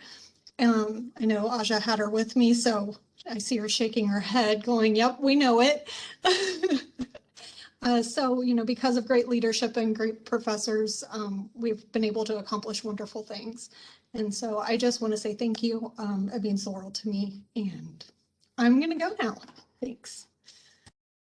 Well, congratulations, Connie. Well deserved. And the work that you're doing is so, so important. So we appreciate the work that you're doing and that you're mentoring and fostering and giving back to the profession as well. Our next presenter is Kathy Kerr. Kathy, if you want to take it away. Thank you. This brief introduction can barely scratch the surface to tell you about who Karen is and all she's accomplished. Karen has dedicated herself to helping others from the beginning as a case aide with Children's Services at JFS to her current position as Director of Victim Services with the Homicide Unit of the Cincinnati Police Department. Karen has an amazing work ethic. She earned her MSW. I met her at that time while she was in the program, and she was working full-time, and she is now pursuing a doctoral degree. She is continuously searching for ways to grow and to strengthen her work, and she's an excellent role model for new social workers. Karen has also always been a champion for those whose voices go unheard. Through her current work, she has expanded services to those who have lost a loved one to homicide or suicide, have lost an infant, are preparing to provide witness testimony, and most recently to children who have lost a member of their family to homicide. Karen and her staff are available 24 hours a day, 7 days a week, and meet people at their most vulnerable moment, the sudden impact of death. Victim Services provides support, grief counseling, and resources as families face crisis and profound loss. Karen is one of 2 paid professionals at Victim Services, and she augments her staff by hosting field placements for students from local universities. She is a superb educator who challenges her students within an empathic, supportive supervisory relationship. In addition, Karen has partnered with researchers to develop evidence-based practices, has presented her innovative approaches to professional organizations at state and national conferences, and partnered to produce a video entitled Shoot This, Not That, a project that showcased the experiences of families who have lost a loved one to homicide. Karen is a staunch advocate for social justice. She is a pioneer. She is an activist, and she is a reformer far ahead of her time. She has the warmest smile along with an enormous open heart, and she is filled with boundless energy. She epitomizes everything that social worker is about and that social workers do. As a community, we are grateful to Karen and to all who work with her to support people within our community that are often invisible and marginalized and rarely seen or heard. So it's an honor and a privilege for me to join with you today as Karen formally receives her 2020 School of Social Work Distinguished Alumni Award. And I just want to say congratulations to Karen for all she does, to thank her for her work, and to thank the Alumni Association for recognizing this very unique work that she does. So congratulations, Karen. That's all I have. Thank you, Dr. Kerr. It's hard to talk after that. You have that way with folks, but I want to formally thank you for continually to encourage me and to inspire me. I appreciate the education and training that I received from the University of Cincinnati, and it's my pleasure to host social work students each year on the bachelor level and the master's level, to give them some insight into a different way of social work. As the world cries for social workers to be input into police departments, you know, I sometimes sit back and smile on our past field director, Dr. Susan Carlson, who in 2004 created this position. And who knew that that creation would be a call around the world today? The work that we do within the police department is hard to even acknowledge. So I appreciate every student that comes here to offer their assistance and to learn from what we do. I'm so grateful to be honored today, yesterday. It's not something that I ever would expect, because it's just a calling and a passion. And had it not been for those of you before me and those of you beside me that I would even be here. So it's beyond my imagination to receive an award. I'm so grateful, though, for this award. And I just want to thank the Alumni Board. I want to thank my colleagues and my mentee who's coming right behind me, Brandy Lewis. And just to say to you all, you know, the field of social work is so broad and so well needed.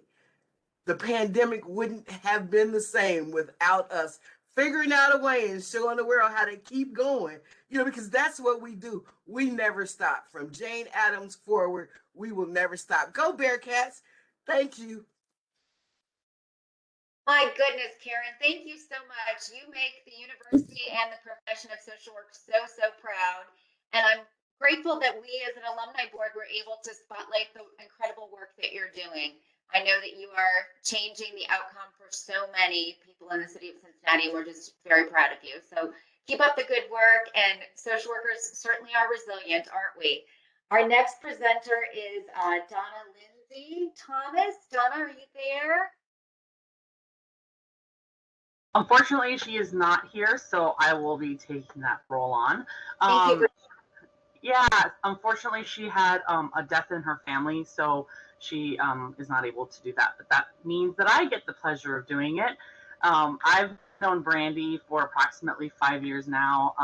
I used to work with her at Easter Seals, where she currently works. Brandy is the manager of the Prosperity for All program, which works with participants to pursue GED, vocational, or college and educational programs in the most in-demand fields. For the first year of Prosperity for All, Brandy was a sole employee. Like, she was everything. She did all the work. Because of her success with the program, the United Way agreed to completely fund the program.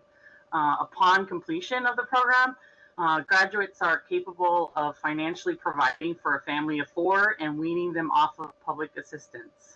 The program has served over 150 families with an average wage now of $16 per hour, and 100% of those employees are still employed after 6 months. So that's pretty amazing. Brandy is a member of the Human Services Chamber of Hamilton County and the Child Poverty Collaborative, whose efforts are to eliminate disparities with housing and health for children in the Cincinnati region. She has worked as a children's service worker at Hamilton County Job and Family Services to protect children from being neglected or abused. She has also worked as a patient advocate at St. Vincent de Paul to connect the uninsured and underinsured for free medication. As you can see, she has a passion for serving economically disadvantaged members of the community and helping them achieve their fullest potential.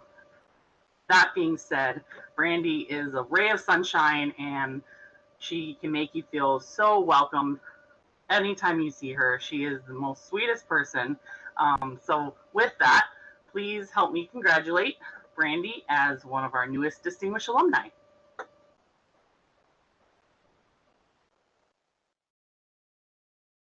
Thank you so much. I can't even hold it together. I'm so sorry. It's very important to be recognized by the people who do what you do. I'm so grateful. My first class at UC was with Dr. Jenkins. I never forget it. It was an ethics class. And he taught me that wherever you do, wherever you are, move in ethics, move in what you're supposed to do, what you know to do, right? And I knew I was going into the right field after I took his class. It's a beautiful place to be honored. I don't think I deserve it. Karen Rumsey, my mentor, oh my God, to even be around you is everything. And I appreciate everybody. Thank you, Virginia. I thank you so much. And I know Donna had the loss in her family, and it was tremendous. But I love what I do. I know I made the right decision. And I thank you all so much. I'm a champion for anybody that's at a disparity. I'm a champion for anybody that is feeling like they're not worthy. And I'll continue. The marathon is not over. The fight still goes on. And I appreciate you all. I thank you so much. That's all I have. I'm sorry. Oh, Brandy, thank you so much. It's really incredible to see you so moved and know that you You're gonna make us all cry so much. So we thank you. We are happy to be able to honor you, and congratulations, and keep up the great work. I can't even imagine how many lives you've touched already. Our next and final presenter for the Distinguished Alumni Awards is Jean Sabatti. Jean? Hi, everyone. Boy, this is really inspirational, and I'm ready to cry too. But I am here to present the award, and I'm so excited and happy that it gets to be given to Kersha Dybell. And Kersha received her BSW from the UC School of Social Work in 2009, and then immediately went to St. Louis and got her MSW and her Master's in Public Health from Washington University. Kersha's been focused on women's health care and primarily women of color over the last 13 years of her life and career, advocating for them. While in graduate school, she worked at the St. Louis Planned Parenthood as a senior patient educator, and after graduation, she was recruited by the National Planned Parenthood Federation to work in their headquarters in Washington, D.C. As the manager of youth organizing there, Kersha led the largest youth advocacy network in the country, focused on recruiting campus groups to support women's health care and reproductive rights. Through 350 campus and young professional groups, 300,000 young people became more aware of how to build political power and become political activists for women's health care. I could say a lot more about her career, but trying to keep it short. So just a few more things. She was then promoted to be the director of organizing with a staff of 28 and a budget of $13 million, focused on winning state campaigns that would help disadvantaged communities. Go macro social work. 3 years ago, Kersha came back home to Cincinnati when she was appointed to be the CEO of Planned Parenthood of Southwest Ohio, which serves over 17,000 patients each year in 5 healthcare centers with a staff of over 70 healthcare professionals and 130 volunteers. In any year, this is a really tough job to lead Planned Parenthood in our town due to less funding for healthcare, in addition to ongoing challenges from courts and Ohio politicians, and this year was no exception. Added to that challenge was the COVID pandemic. Kersha made sure that the doors of Planned Parenthood stayed safely open every day for the staff and for all of the clients who come in. Knowing Kersha, and I've gotten to know her over these 3 years, and the requirements for our distinguished alumni, I was so pleased to see her be honored with this award, and so very glad that she came back to Cincinnati. Go Bearcats. Yes, go Bearcats. Oh, Jean, I did not expect to cry today, but between you and Brandy and Karen, I'm waterworks over here, so bear with me.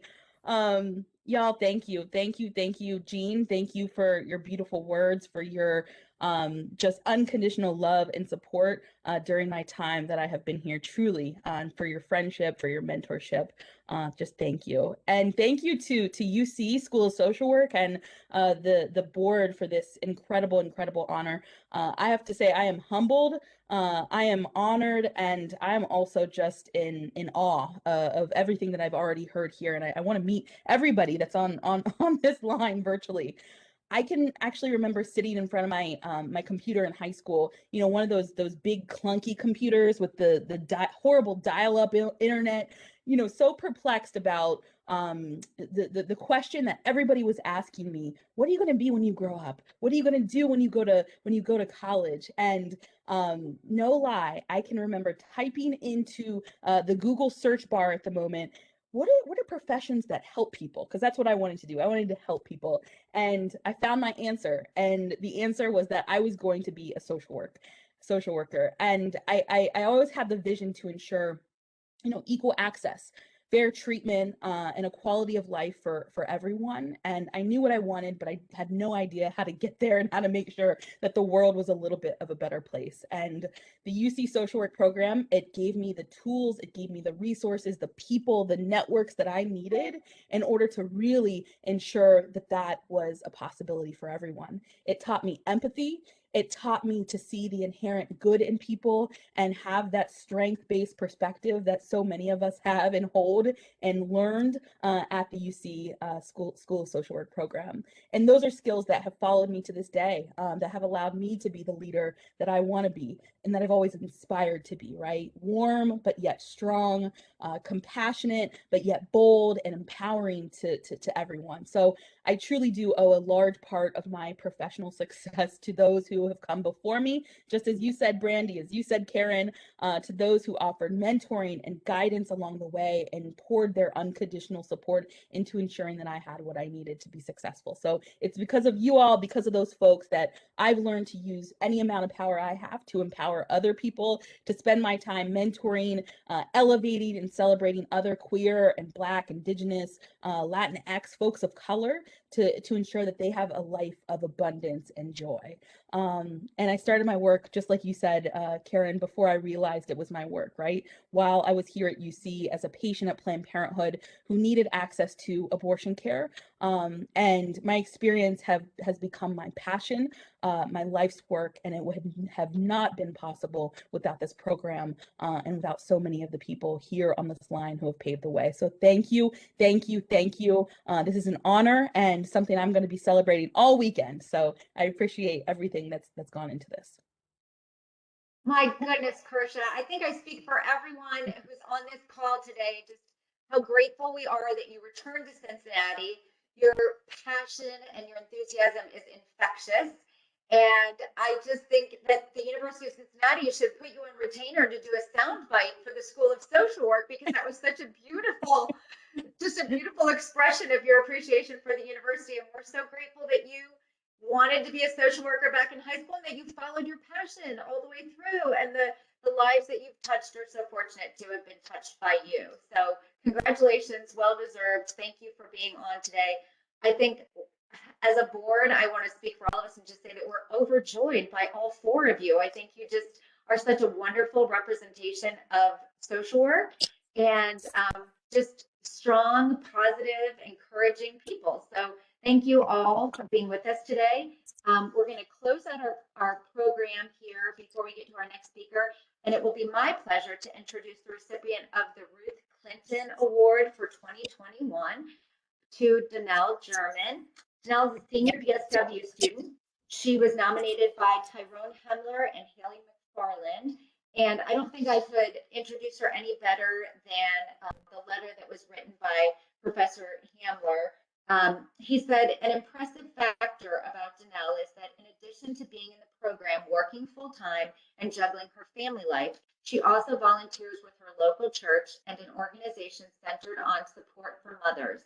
In her role in this organization, she has contributed many volunteer hours and has been involved with supportive activities and written blog posts regarding ways to support mothers. She has a passion for helping the community, but has been deliberate about how she spends her time, and she wants to influence change in her community. Her passion for helping stems from a desire to see change in the world. So it is my pleasure to recognize Donnell, our recipient of the Ruth Clinton Award this year. So congratulations, Donnell. Thank you. It's such an honor. I am so grateful that, I can show and continue to show my passion for social work and the love that I have for people. In my letter, whenever I was applying for this scholarship, I look up to Ruth Clinton and everything she did from her 25 years working in the adult day service for the Salvation Army to, you know, even after she retired, how she was a liaison and she just really wanted to help people, which is what I want to do. I remember being a kid and wanting to be a superhero, and what is the closest thing I can be to a superhero? And social work is just that. And for me, it's more than that. It's a lifestyle, whether it be in my community, helping moms who feel like they don't fit in or don't belong.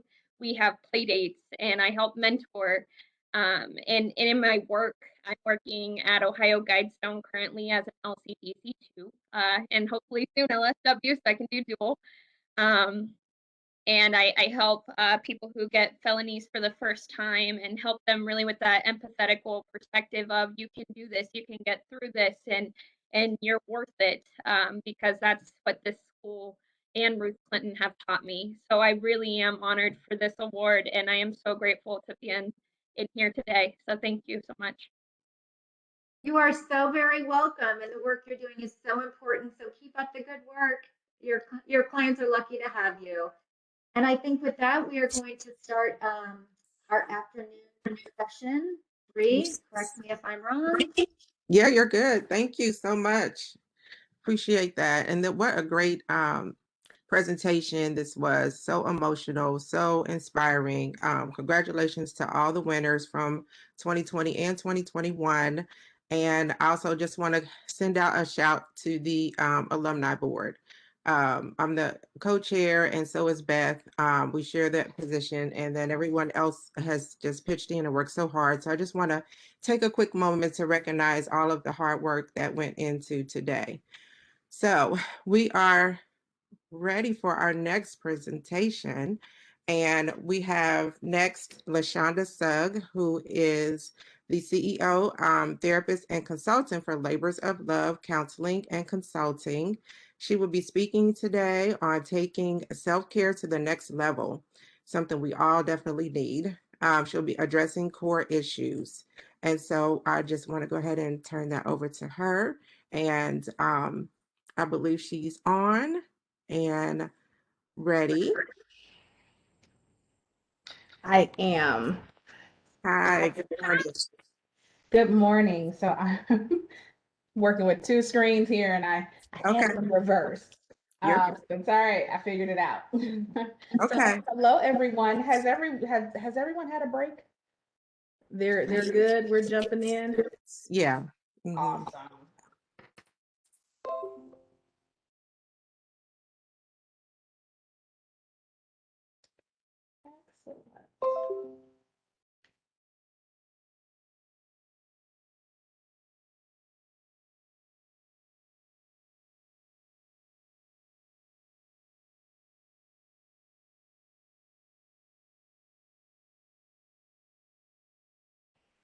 Excellent.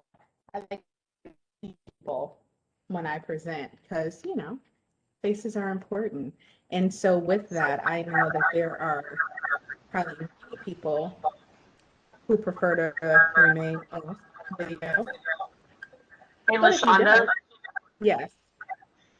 So last training, I was going to be the moderator for the chat box for any questions, but Kevin was like, I'm just going to answer them as I'm doing them. Would you prefer me to do the questions all together at the end, or have people ask you as you're doing it?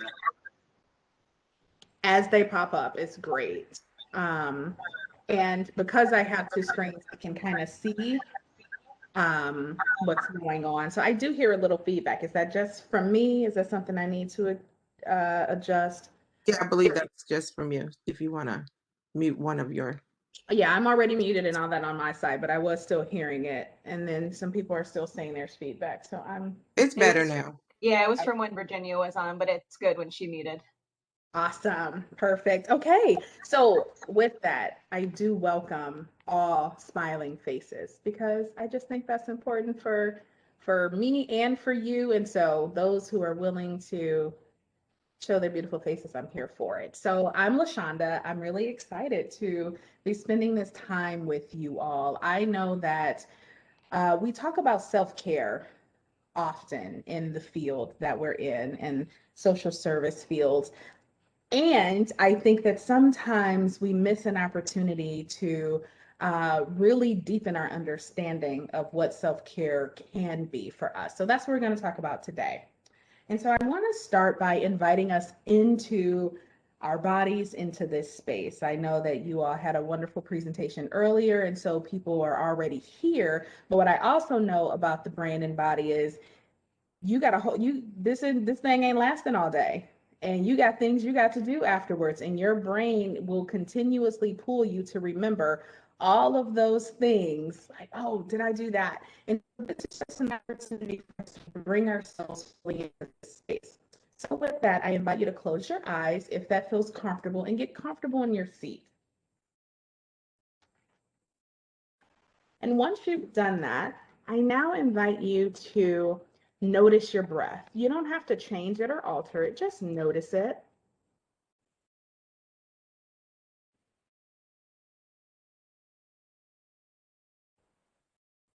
And now that you've noticed, I now invite you to deepen it. Can you get your inhale through your nose all the way down to your belly button?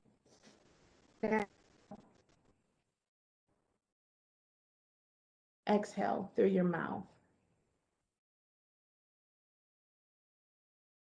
And again, in through your nose.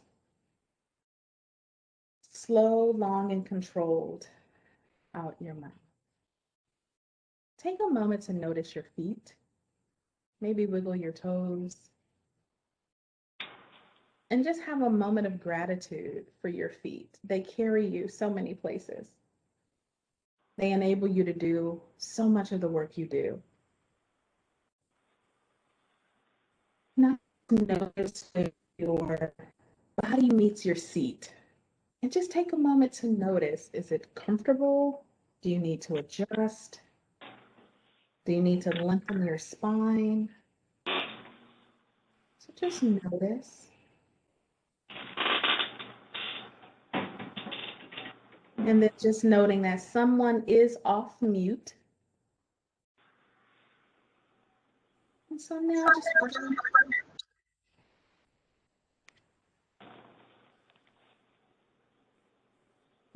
just bring your awareness up. Land on your shoulders. A lot of our shoulders carry a lot of stress, tension, tightness. So on your next exhale, see if you can just lower your shoulders.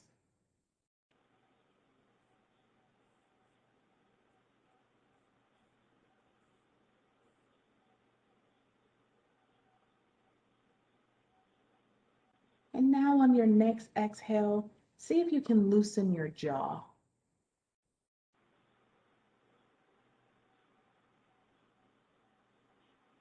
And on your next exhale, see if you can loosen your eyebrows. Relax your eyebrows.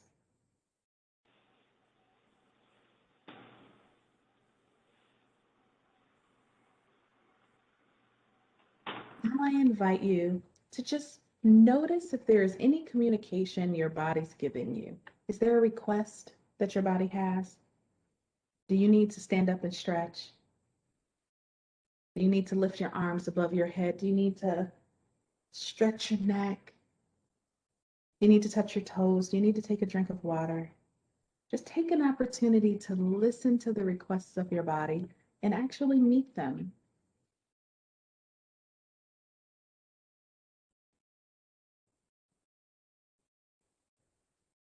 And if you feel that you have met the request of your body, I invite you to take 3 more deep breaths and then open your eyes or lift your gaze, and we'll return to each other on the call.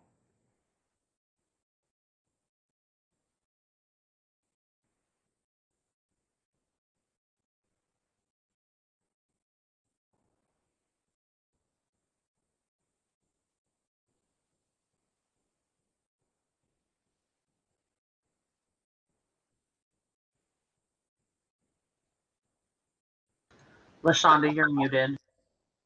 I don't think I am. I was just breathing. Can you hear me? Sorry, yes.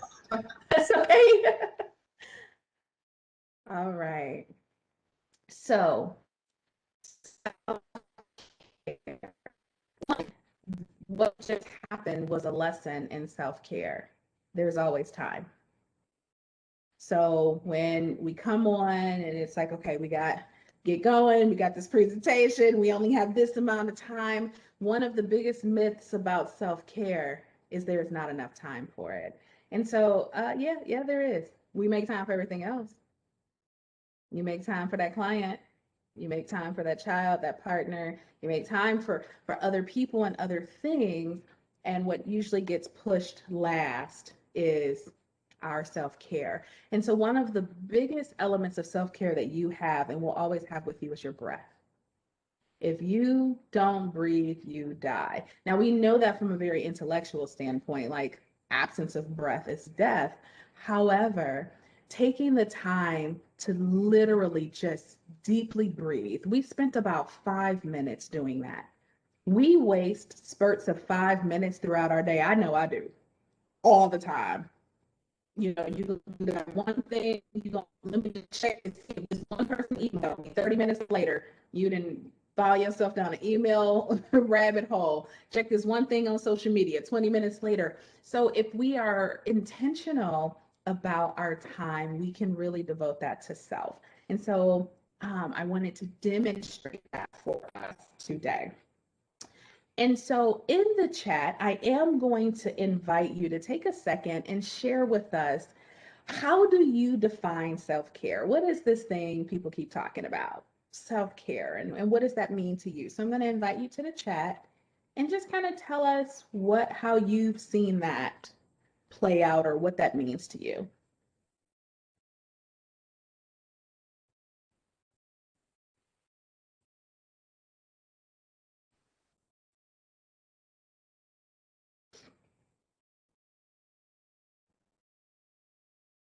Mm-hmm. Some me time, some good sleep and time to laugh, taking a few minutes to assess what I need. Laura, that's good. Do one thing I enjoy daily, even if it's 25 minutes. Naps. Brandy, I love me some naps. Intentional efforts to find peace, engage in activities that bring me joy, taking a moment to step away to get clarity, making sure we're attending to our own needs. I hear needs being a theme. That's awesome. Being centered spiritually, balanced sense of direction, family, work, social relationships, as well as time for me. So balance, that's what I'm hearing. Caring for myself, time to relax, saying yes to myself and loving myself regardless. A massage, reading pleasure books or books for pleasure, recharging batteries. So yeah, there are a lot of things that people are identifying. And again, I see a lot of balance. I see a lot of time. I see a lot of yes to myself.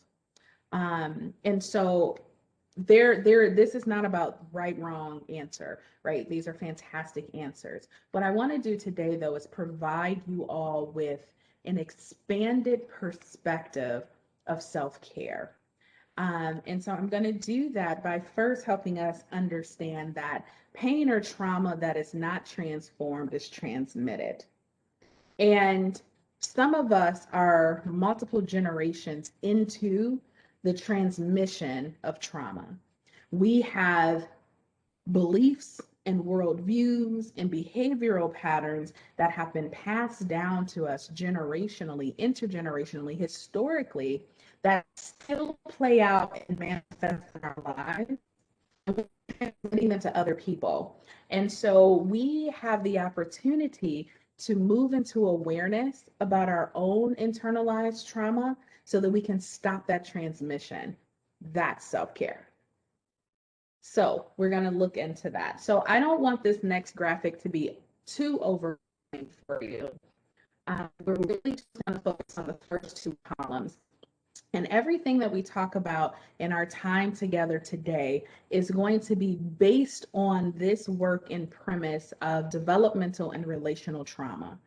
Trauma that has taken root within us over the course of our lifespan, and that has been passed down generationally. And we're going to look at 5 different practices that will help us care for ourselves better. But before we do that, it's important for us to understand the nature of a child. Every child that's born, that includes you. And so for this, I want you to, because we're talking about self-care, focus all of what you're absorbing today on yourself. It's applicable for the children you raise and nurture, the people that you work with. But for today, I want you to think about yourself. I give an asterisk at the beginning of this that this may hit some places for you. I invite you to take care of yourself. Step away if you need to, take care of your body. But it may evoke for you some things that will open up the possibility of awareness and change. So every child that is born valuable, period. If you've ever had a child, you know when they come into this world, they do nothing to earn their keep. They just take, and take, right? They come, yet we love them. Children are valuable and they don't have to earn it. Children are vulnerable and in need of protection. They can't protect themselves. When the child is born, they are born human and perfectly imperfect. They make mistakes, they drool, they do all of these things, yet we love them. Every child that is born is dependent. They can't meet their needs for themselves. So we have to meet all of their needs. Be able to feed them and to regulate their temperature, to do all of that with the expectation that as they grow older, we teach them how to meet their own needs. And every child that is born is spontaneous and open, learning through exploration and play and discovery. And so if a child is born into a family system or a social structure that nurtures these 5 elements, then chances are that child is going to grow up to lead a pretty healthy, well-adjusted life based on the nurturing of those elements. But some of us did not grow up in a family system or social structure where we were valued simply because we existed. We had to earn our value. Well, then that impacts how we esteem ourselves or have self-esteem. Some of us did not grow up in family systems or social structures where boundaries were represented. We weren't protected or we were overly protected. And so we grow up to have boundary issues. Some of us, our reality didn't get to be real, that we did not get to be imperfect. And so we have some difficulties acknowledging our own realities now that we're adults. Some of us struggled with dependency as we were growing up because either our needs weren't met, or we weren't allowed to have needs, or someone always swooped in to meet them for the capacity to meet them ourselves. And so we grow up and we begin to have dependency issues. And then some of us we struggled with moderation or didn't see moderation when we were growing up because either there was no containment and limit set for us, or we were so controlled that we didn't get to be spontaneous at all. And so we grow up and we have issues moderating ourselves. These are the 5 areas that we're going to be looking at today. And we're going to be talking about developing 5 core practices. And those practices are first, learning to value and love ourselves. Next, how to protect ourselves by using boundaries. How to know ourselves by acknowledging our humanity and reality.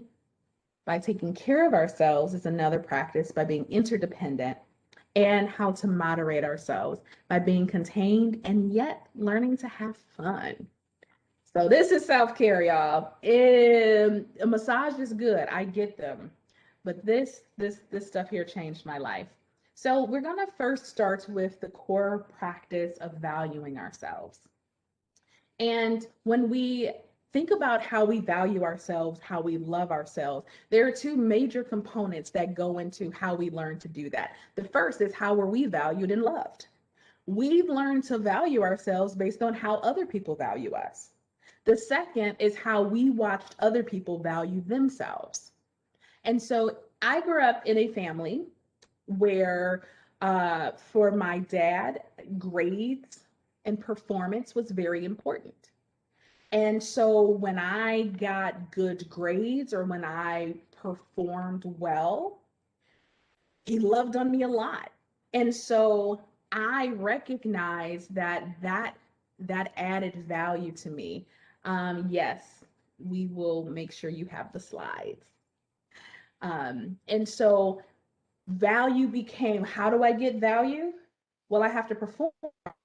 Now, for her, appearance and behavior was very important.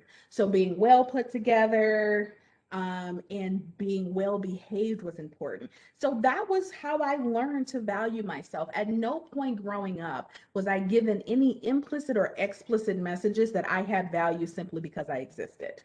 But I could earn my value by getting good grades, performing well, behaving, keeping myself put together. I'm not saying that there is anything wrong with those things. However, that's not self-esteem, that's other esteem. So some of us value ourselves based on things outside of ourselves. So for example, maybe it's who I'm connected with. My kids are doing very well, or my partner just got this promotion, or I am a member of this fraternity or sorority. Therefore, feel better about myself. Well, that's other esteem. Some of us, our esteem is directly connected to what we have. So if we have a new vehicle, or we take an awesome vacation, or we just built a home, then we feel better about ourselves. Those aren't bad things, but they're not self-esteem. They're attribute esteem. Some of us, if I get the promotion, if I win, if I am successful, then we feel better about ourselves. That's performance esteem. And so if we want to enhance our self-esteem and we want to have self-care in this area, being able to really understand that we have value simply because we exist. What that literally means is there is not a single thing you will ever do in life that makes you more worthy of love, of being. There's not a single thing you're going to do in life that takes that away.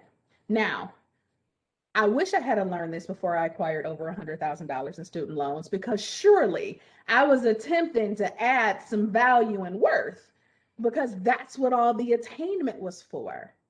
But all of a sudden I realized and I learned, wait a minute, so that degree doesn't add worth?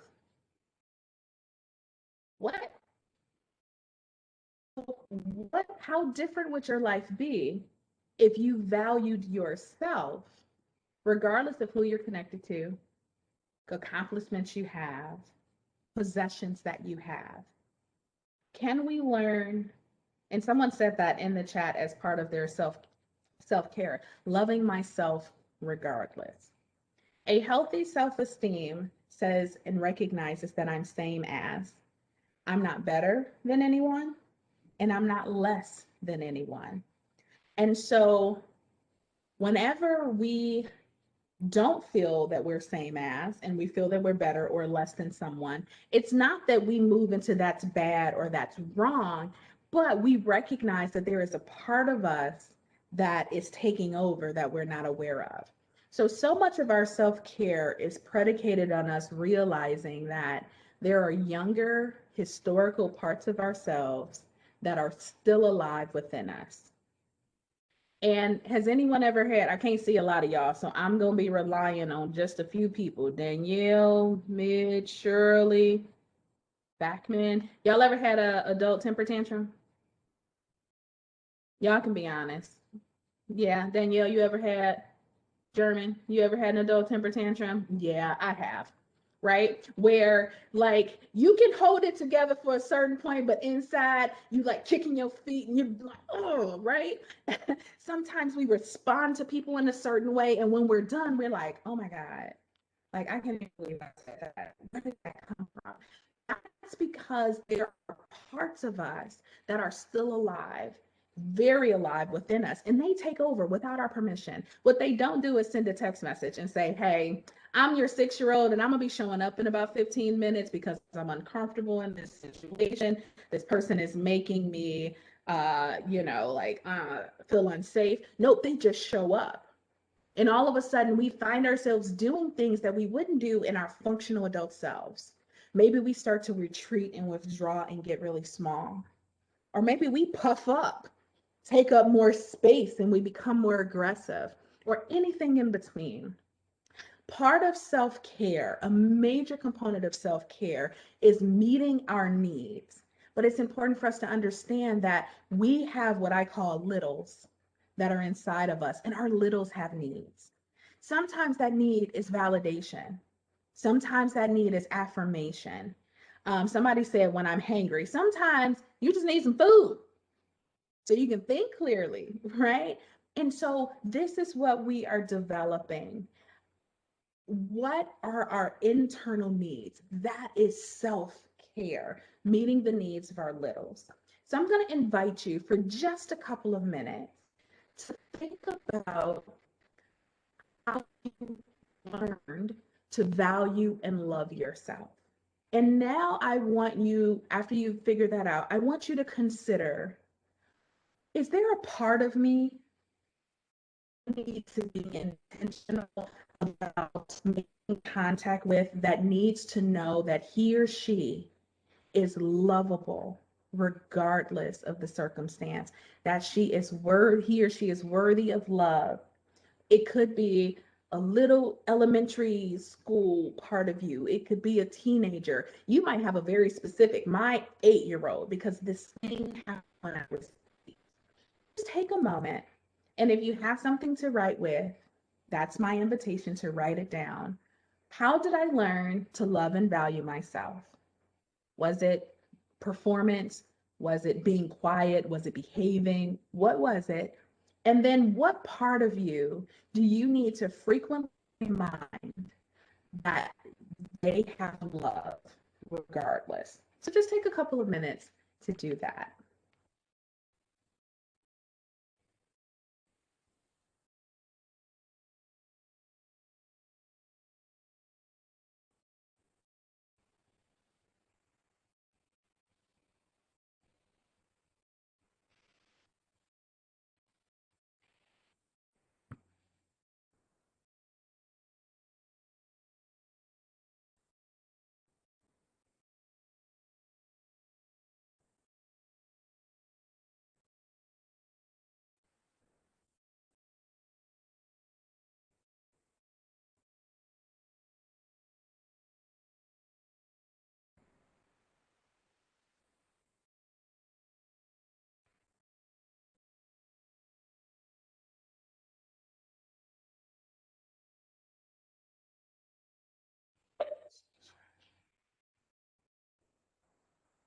I don't know.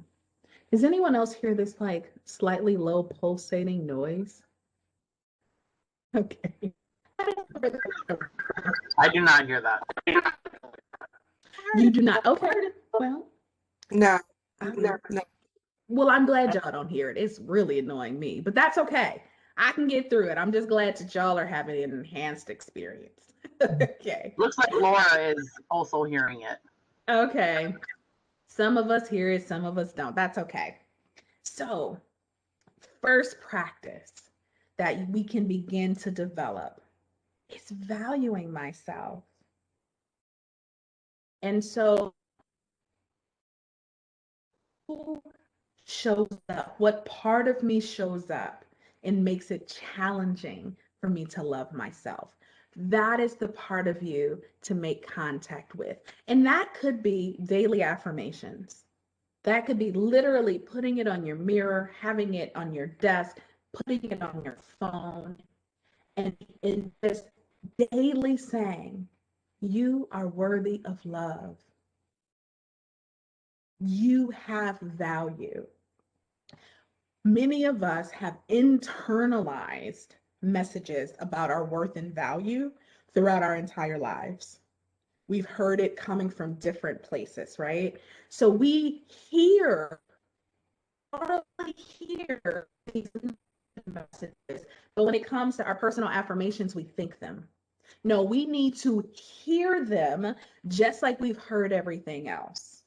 And so, does that mean saying your affirmations out loud? Maybe. Maybe it's getting a voice recorder and recording them and just playing them when you need to hear them. But it's important because those littles can hear. And every time you go, oh, that was so stupid. oh my God, I can't, girl, you are so dumb. Why did you do that? They hear you. But then when it comes time to affirm ourselves, we don't usually say that out loud. I need you to get into a habit of being like, girl, you are amazing. Dude, you are fly. Whatever that is. I apologize. So I'm looking at 3 women.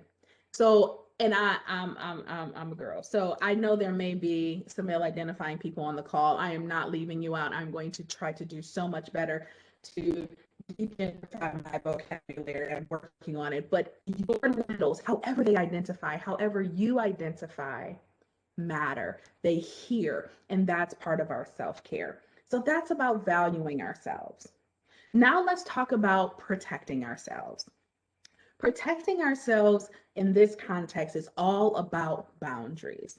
It's important to know a few things about boundaries. One, boundaries are about us, not about someone else. Anytime you say you're going to set a boundary, and then the next thing you say, if you say, I'm going to have to put a hard boundary in place because they're not going to keep talking to me like that, that's not a boundary. That's an attempt at control or manipulation. Boundaries are not about what other people will or will not do. It's about how you put things in place to protect and continue. That's the next point. When people think about boundaries, they frequently think of how do I protect myself by putting something in place, when boundaries have multiple purposes. They not only protect us, but they also contain us.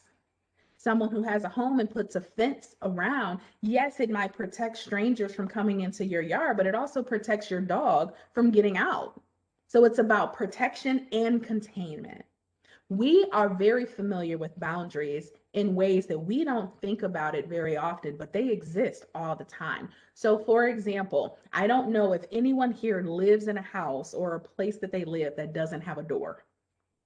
Even if you have an open concept inside of your home, there's likely a door, some kind of boundary that prevents people from just coming in. But having a door doesn't stop them from knocking or ringing the doorbell. People can approach your boundary. That's their prerogative, but you don't have to necessarily let them in. I also think when we talk about boundaries from an emotional protective standpoint, one of the images that people frequently say is a wall, a brick wall, a concrete wall, some kind of wall as a boundary. What I want to remind people too is it may be a wall, but maybe it's a door, maybe it's a window, maybe it's a curtain. Boundaries can come in various different forms. If we don't realize that, we might find ourselves putting immovable things in place instead of things that are a little more flexible and movable, like fabric. Your shower curtain is a boundary, just like a shower door. But one of them has a little more give, one of them has a little more flexibility. And so we can be creative as we think about what boundaries are. But what I would love to talk to you about today is our internal boundary system. Most of us think external when we think of boundaries, and it does have a component of, well, how did you learn about boundaries?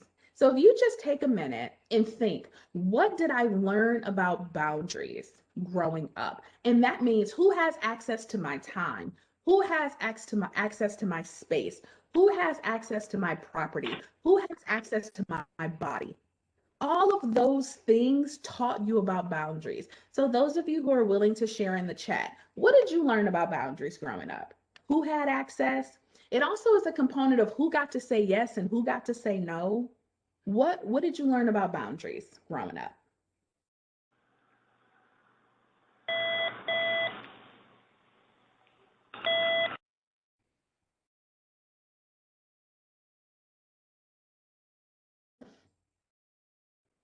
I didn't have any boundaries and my parents had full access. Yep. I can relate to that for sure. Anyone else willing to share? Well, Shonda, I would like to say boundaries look like when my mom said you didn't call before you came over. And so I don't have to open the door. And I used to be like, oh my God, that's such a hard, thing. But it taught me that it was okay to have boundaries, and that I also didn't have to do what she did. You know what I mean? So it taught, and it looked like control. It did. It looked like a control thing. So thank you, Brandy. You're to be seen and not heard. I learned to have boundaries watching my mom have no boundaries. Okay, yes. Parents gave me boundaries and room to grow. Didn't really know what they were. Men in the family were able to have more boundaries than women. Women were expected to always be available. That what I had to say only mattered if it fit what others wanted. Yes. A rigid, structured home, and the parents had full access. Do as I say, not as I do. Knock before entering a room.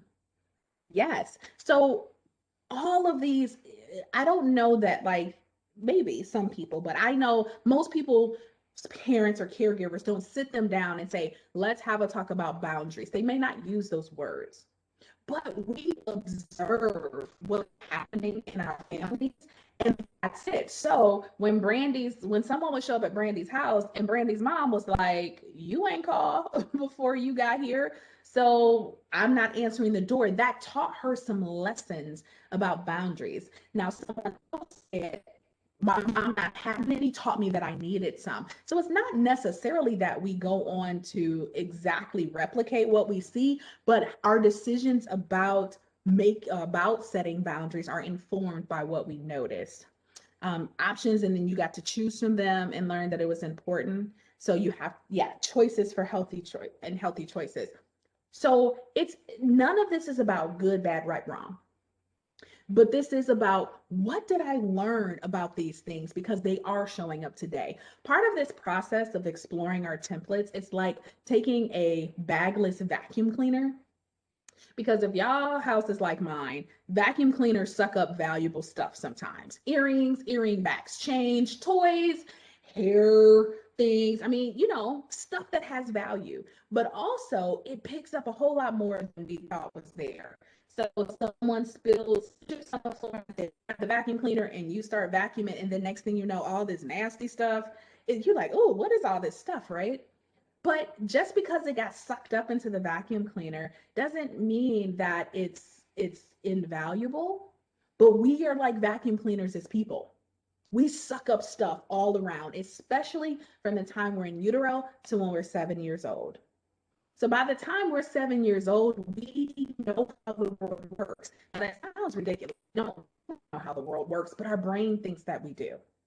And so what will happen is, as we learn new information, we just overlay it on top of what we've already learned when we were children. So what we're doing is we're opening the canister of that bagless vacuum cleaner, and we're pulling out the stuff that has value.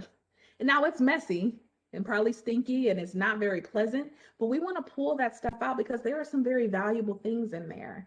But there's a lot of junk in there too that we've absorbed that we haven't evaluated. And so with boundaries, how we witnessed people setting them or not, and what we were allowed to or not to do, sets the foundation for how we execute boundaries growing up. Me, I grew up in a because I said so family structure and social system. So growing up, I was not allowed to ask why.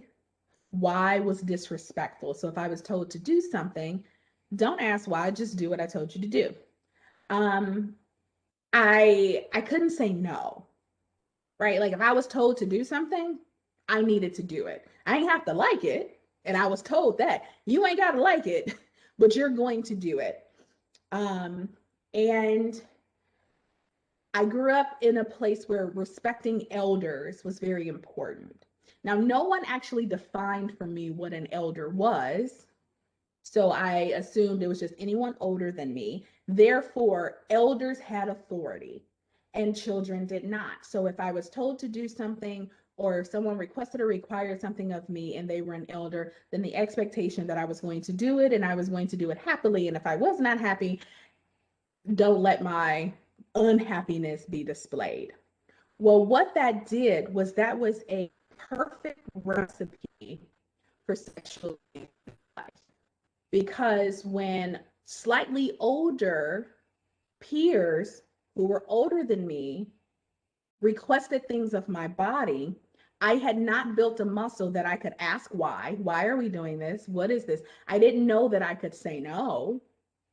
And so I grew up in what belief and worldview began to form for me as a young child and moved into my adulthood was that my body was ransom for connection. If I wanted to be connected with someone, then there was a price I had to pay. And it wasn't always sexual. Sometimes it was my labor. Sometimes it was whatever. And I needed to do it with a positive attitude. Now, had my caregivers and family known the outcome, I think they would have done things differently. But because they were demonstrating boundaries that as a child, this is what you do, that was one of the results for me. So what did you absorb regarding boundaries? So we have this internal boundary system. And in our internal boundary system, it's all about filtering what comes in and filtering what goes out. And the two boundary systems is called our protective boundary or our listening boundary, and our containing boundary or our speaking boundary. And each of those boundaries has 3 different possible positions. Okay, so the first position is boundaryless. When I am in a boundaryless position, it means that everything that's coming in gets full access to me, and everything that's going out, there's nothing to catch it.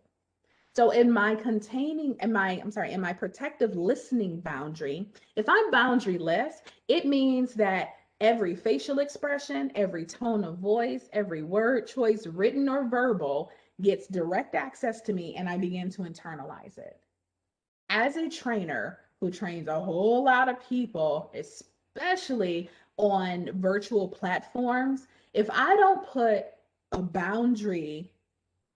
functional boundary in place, when, let's see, I'm going to pick on Brandy. When Brandy starts making a face, ain't got nothing to do with me, right? But I'm like, oh, why she make that face? What'd I say? Did I say something wrong? Is this not hitting? When really Brandy got gas.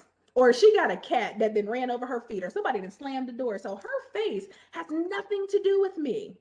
But without a proper boundary in place, I see that face and I start to internalize, oh my goodness, what happens? We do that all the time. Once we realize that by and large, 95% of what people do and don't do has nothing to do with you, you start internalizing less what you experience, but that requires a functional boundary.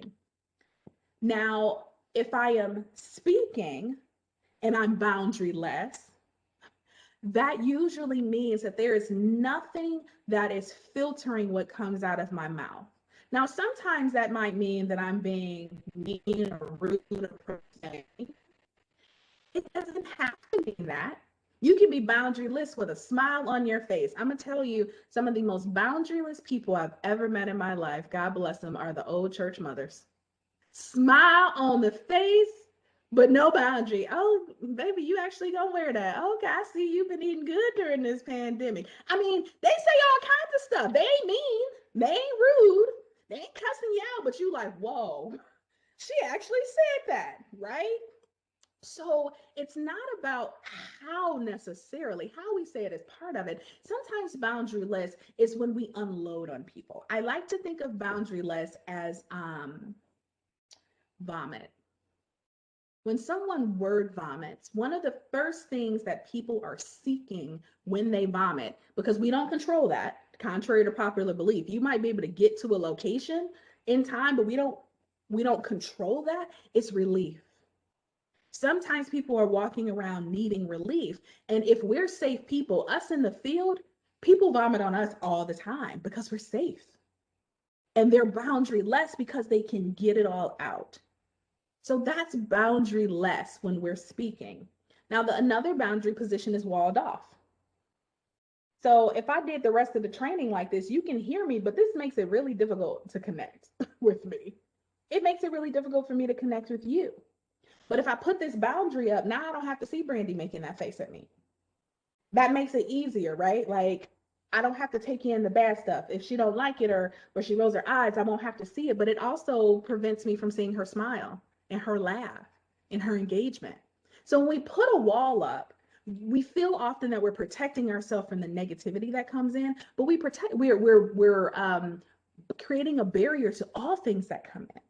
Sometimes people put up walls because they've been hurt so many times that they just cannot grant access to anyone else. The risk of being hurt is too great.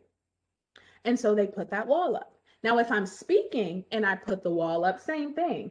Like at some point, y'all gonna be like, I can't really hear you. You can't really hear me. When we put a wall up in our speaking boundary or our containing boundary, it means we just keep it in. We have thoughts and feelings about things, but we're just not gonna say it. Sometimes we don't say it because, you know what, I don't want to disrupt this relationship. I don't want this person to get mad at me. Sometimes we don't feel like we have the right to say certain things. Whatever it is, we can put a wall up. What we are aiming for is functional and functional. Functional boundaries allow us to filter what comes in and filter what comes out.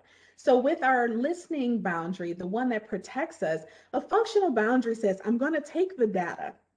I'm going to take the information. That's helpful. But sometimes the shame and the anger and the resentment and all the stuff that people drip the data in, we don't have to take that on.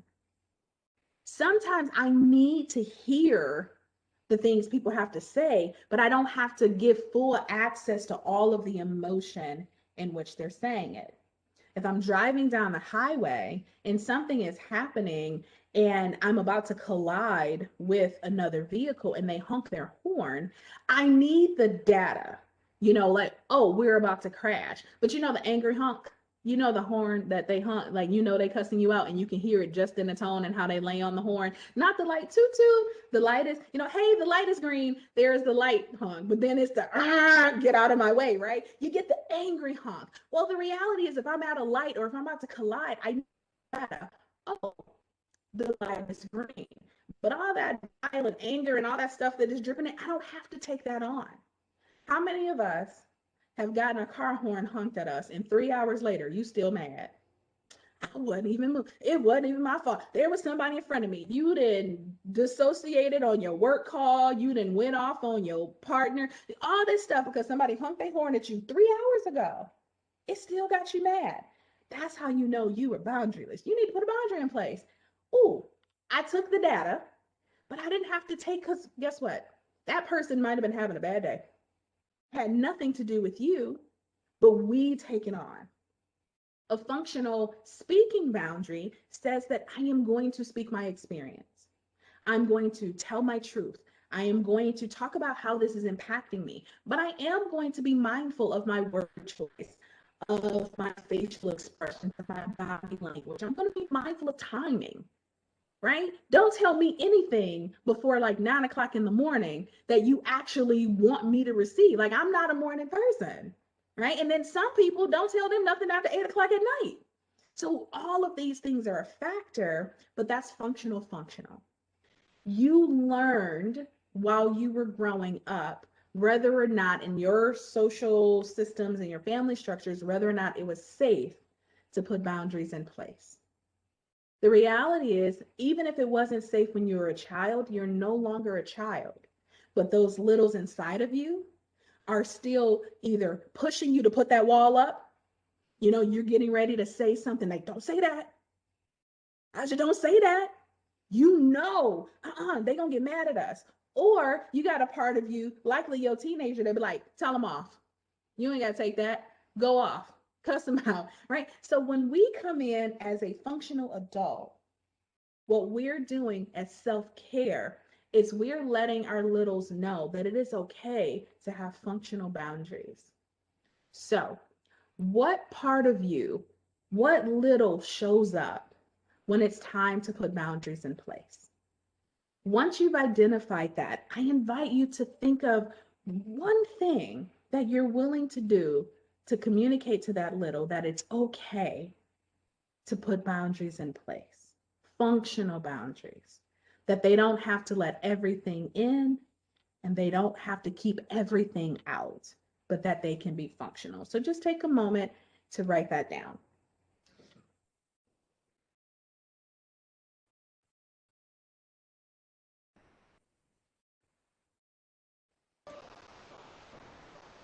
Shonda, I have a question for you. Absolutely. I have a staff person who, I mean, you're just like hitting the nail on the head with not having functional boundaries. And so we're talking about ourselves, but like, how do then I support someone who doesn't have functional boundaries and work with them to help them out? Because I don't necessarily feel like they understand that they have that issue, you know, and putting a name on it is helpful, but like supporting someone through that. Absolutely. Who's speaking? Sorry, it didn't tell me. Oh, I'm sorry. It's Virginia. Hi, Virginia. Okay, so excellent point. And I think essentially what needs to happen if we are supporting someone who's attempting to, who doesn't have functional boundaries or is attempting to meet them, is we become safe people to set boundaries with. And we name it. And so if we notice that a person goes boundaryless with us very often, then part of it is naming it by putting our own boundary in place. And so that might mean that this person wants constant access to you, right? We could do a whole workshop itself just on boundaries. We in this field have notoriously bad boundaries, right? Answering phone calls all the time, like all this stuff. But I think one thing is let's name it. And I'll give this example.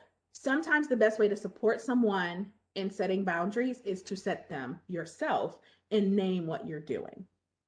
And so my sister goes very boundaryless with me in regards to her words. She's not mean, she just dumps everything on me. And she's the person that can talk for 40 minutes without stopping. And people do that to me all the time, but they pay me. She does not. So this is a whole non-starter, right? And I had a walled off boundary with her. I had a hard time telling her that it was offensive and it was draining because we're 14 years apart and most of our lives we didn't have a relationship. So I know I didn't want to ruin the relationship. What if she gets angry? Blah, blah, blah. So I had to learn how to put a boundary in place. Here's what I mean by, and Virginia, this might be going around your question, but this is what I mean by boundaries don't have anything to do with another person. Setting a boundary did not mean I had to get my sister to stop word vomiting on me. What it meant is that at the end of the day, when I'm already tired, I just stopped answering her calls. I had to realize I didn't have capacity for that.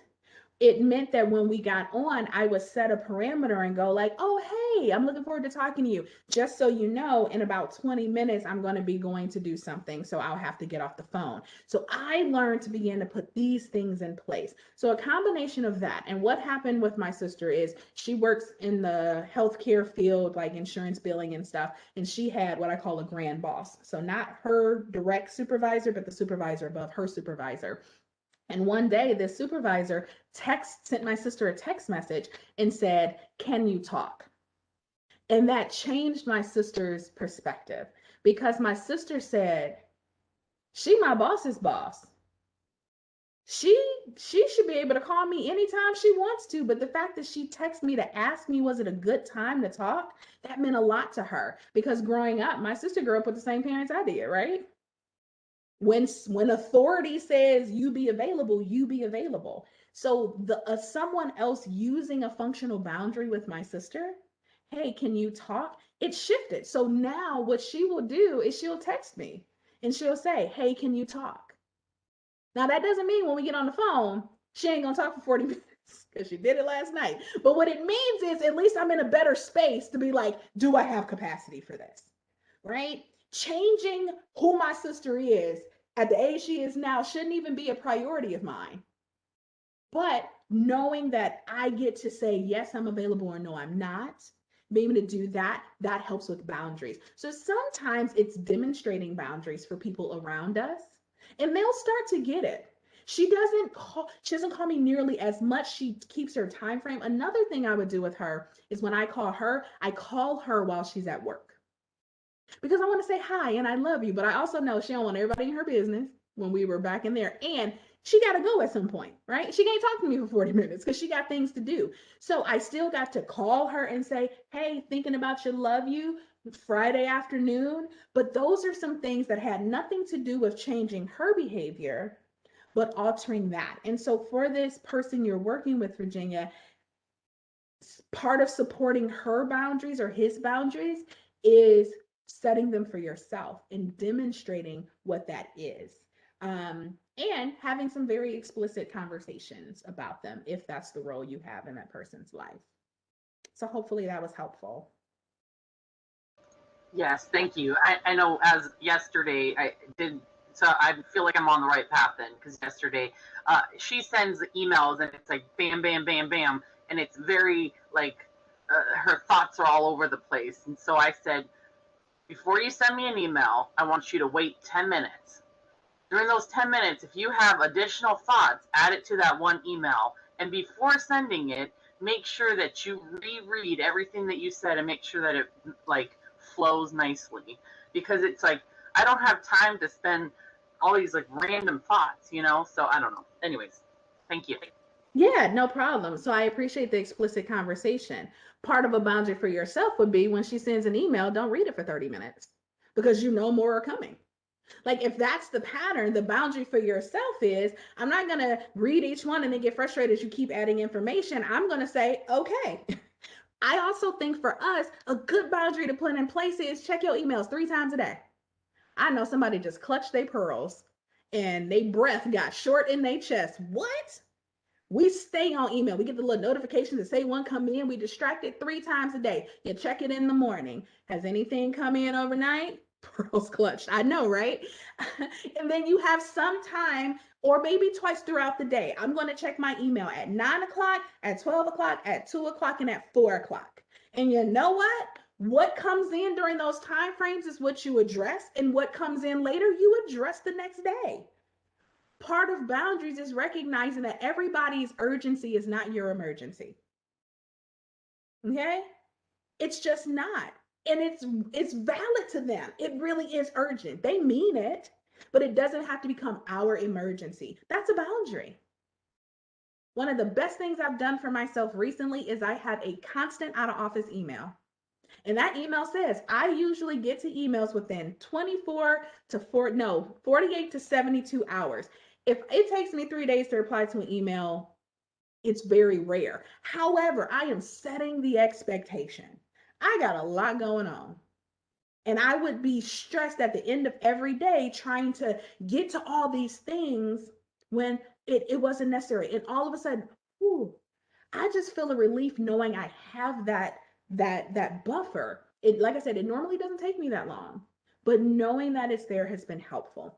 So whoever shows up in you that makes it difficult to set those boundaries, let's just acknowledge that part, and whatever we need to do to say or do to that part of us that says it's okay to set boundaries is a first step or a significant step in our self-care. All right, so I'm gonna have everybody take a deep breath.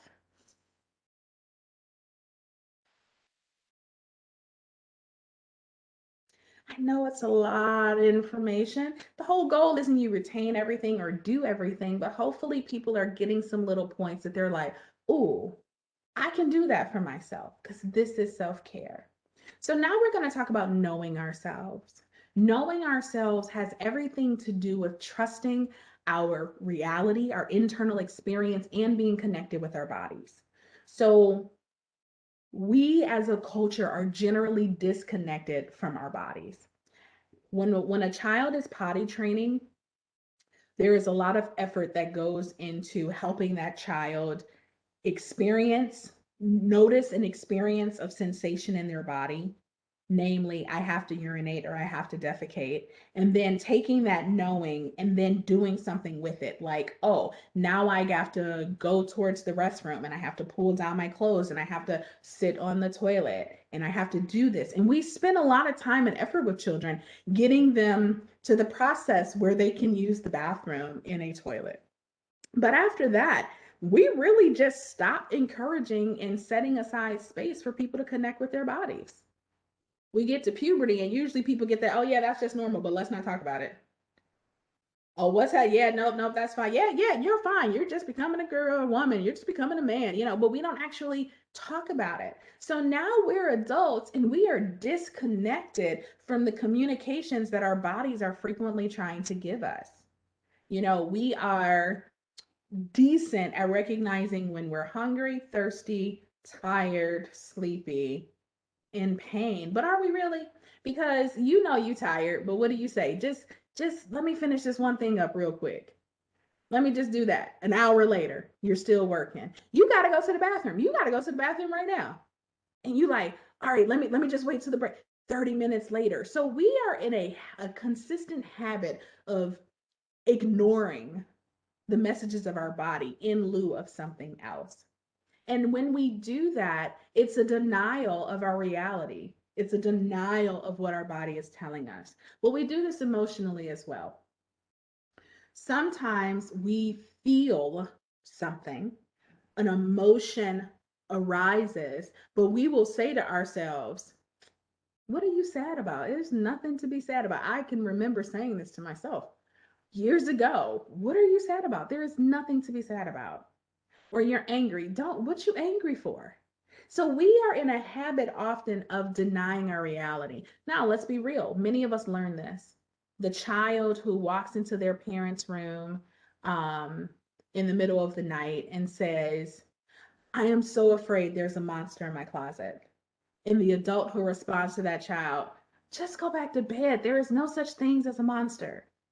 Well, the adult has responded to the externalization of the fear, but it's never addressed for that child that they feel fear or terror.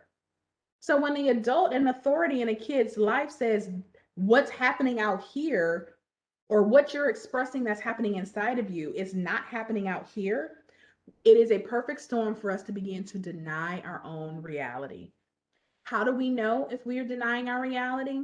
If you feel something and one of the first things you do is look at somebody else to see if they're feeling it too.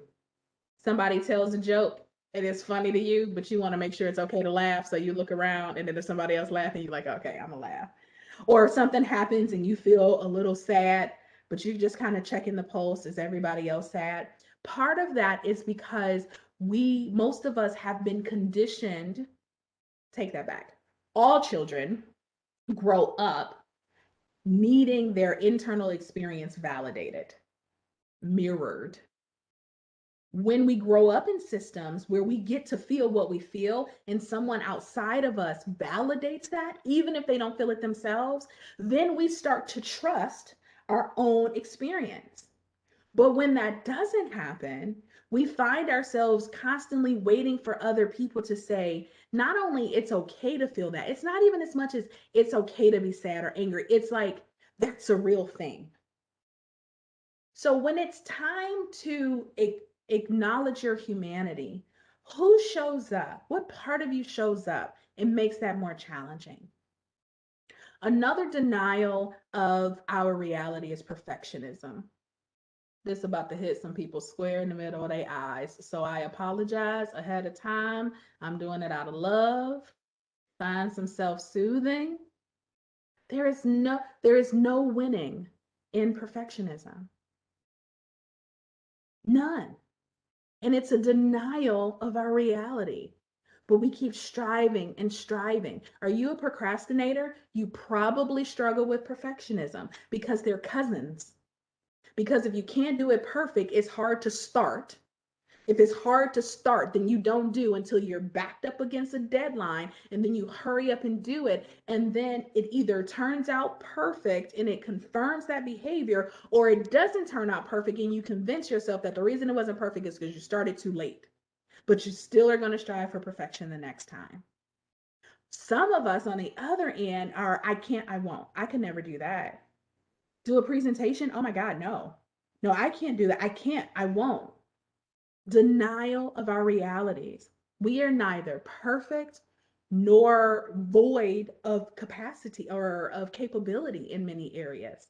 So acknowledging our reality is coming in to go like, I will make mistakes, but mistakes are opportunities for learning. I grew up in a family where there was no such thing as a mistake. You either did it right or you did it wrong, right?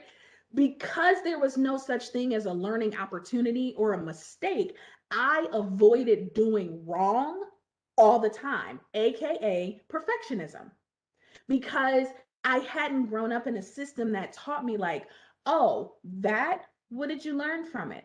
Oh, how do we adjust? Or, oh, that's just what happens, right? If we were engineers instead of social workers and therapists, then doing things wrong would be part of our job description. Scientists and engineers, their job is to get it wrong so they can get it right. They create something and give it to people and say, can you break this for me? So I can learn all the ways that it gets broken so that then I can make a better product. But no, we over here servicing imperfectly perfect humans think everything gotta be perfect all the time. What does that even mean? It's a denial of our own reality. And if we are prone to perfectionism, even if we don't think we are, we have unrealistic expectations of other people very often. Because there is this, we collectively got to do it right. Okay. So when it's time to just be human, when it's time to acknowledge what your body is saying, when it's time to just feel what you feel and let that be okay, what part of you shows up and makes that difficult? Is it a teenage part of you? Is it a little bitty person? Is it a middle schooler?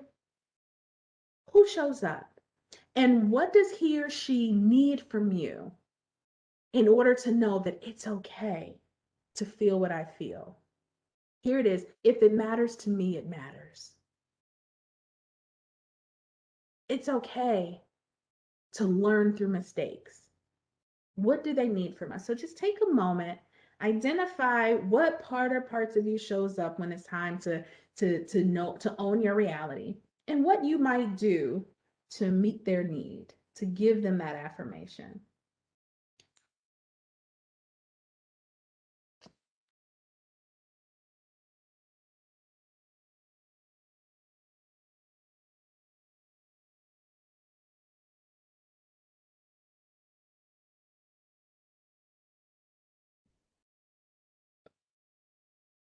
So another deep breath.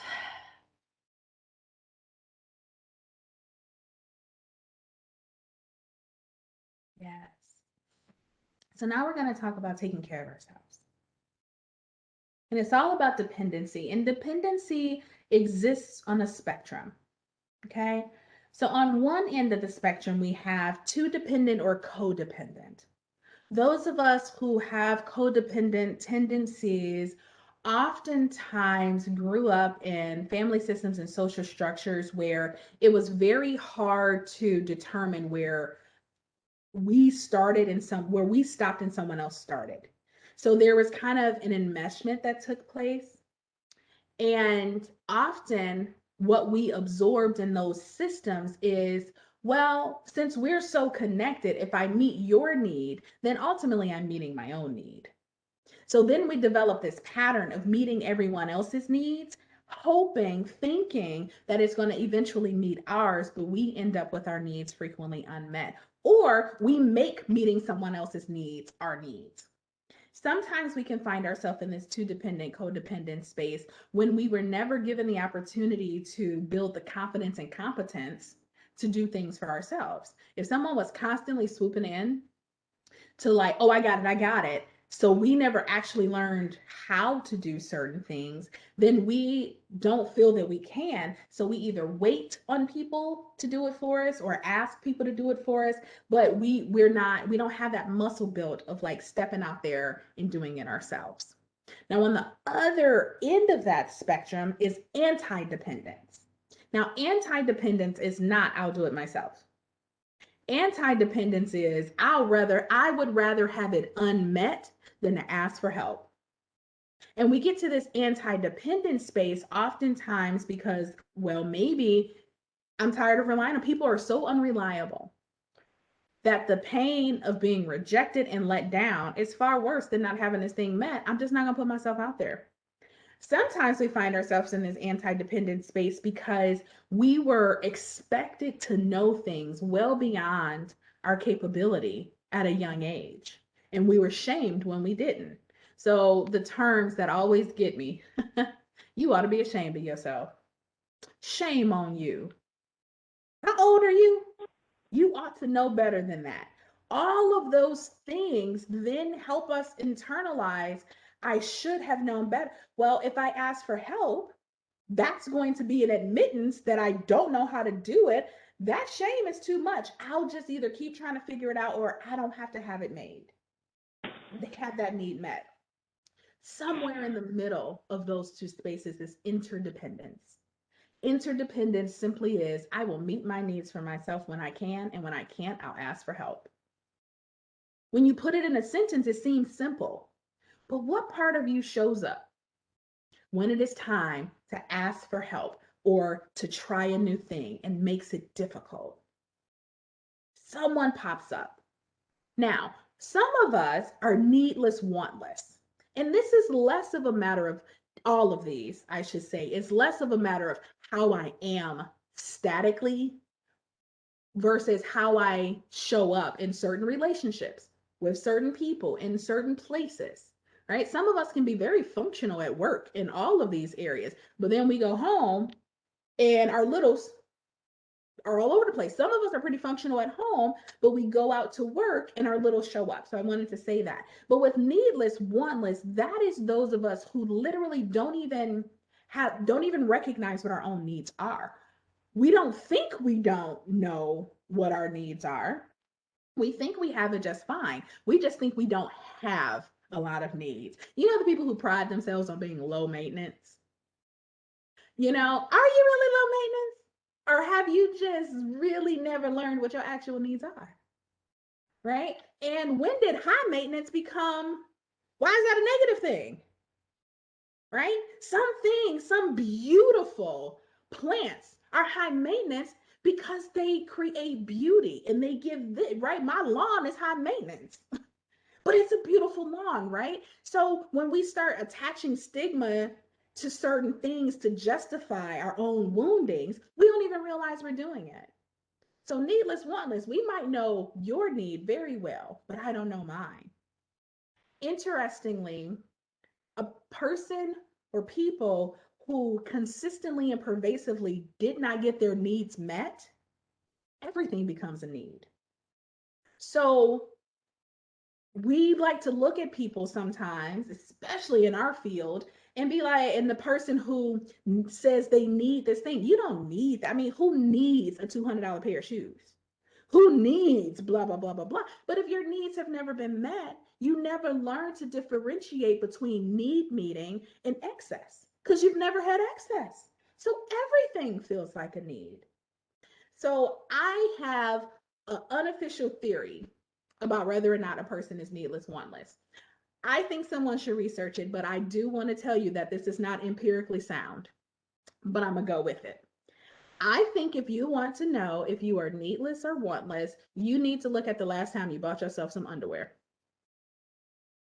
And that's when it hit people in the eyes too, like, but what you mean? But no, I'm not talking about shirts and sweaters and things that people see. If your internal dialogue was, well, ain't nobody gonna see them anyway, you might be needless, wantless. If you justifying those 3 holes or that you really don't need elasticity, you might be needless, wantless, right? It's a need. Buy yourself some drawers. It's amazing. And then you go to do it, right? And you got $12. Who about to pay $12 for one pair of underwear, right? But let somebody come to you and say, hey, can I borrow $25? And you like, oh, let me find it. But you can't splurge on $12 for one pair, right? And that's it. We can justify things for other people, but we continue to convince ourselves that the things we need are superfluous or extra or how we can get by without them. And somewhere along the line, we've considered that a virtue. We rationalize that we're being good to ourselves. We learned it somewhere, right? But in that self-denial, I'm sorry, Christy. But yeah, it's real. And what I want to tell y'all is like, I've been doing this work for myself and I hit every 5 of the core. I couldn't do any of those 5 core practices. So I'm coming from the real. That's why it's hidden, people, because it's real. I ain't read this in a book. Living it, right? So our ability to care for ourselves. And so here are 3 guidelines for interdependence that really helped me on this journey of interdependence. So the first is to avoid asking for help when I can take care of my own needs or wants for myself. Right? I feel like Victoria's Secret needs to like sponsor, pay me, because I know people go buy underwear after I do this training. I know they do, right? My unofficial endorsement for this for us big girls is Torrid. I like their underwear. They're awesome, right? They need to be paying me because it's real. People are like, oh my God, it has been a while, right? So avoid asking for help when we can do it ourselves. And this is going to require a muscle for some of us, right? Because we don't want to, if we don't want to do it wrong, or we don't want to mess it up, or we don't want people to be mad, then it's just easier to kind of move away from that.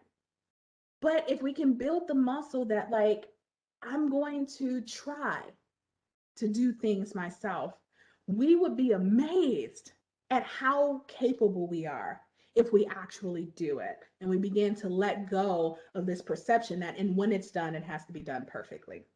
The second is to decline helping other people by saying no when you know you're going to feel resentful. The thing about resentment is it'll let you know usually before you say yes that you don't want to do it. I always say that I'm a shape-shifting people pleaser in recovery. And yeses would fly out of my mouth literally before I could catch them. This is no joke. Someone would say like, oh, hey, can you do, and I mean, oh yeah, da da da da. And then I would spend like how long trying to figure out how to get myself out of that commitment that I've just said yes to. Like, man, so I've learned the power of the pause. There are very, very few things in life that require an immediate answer right in that moment. There is always time to take a breath.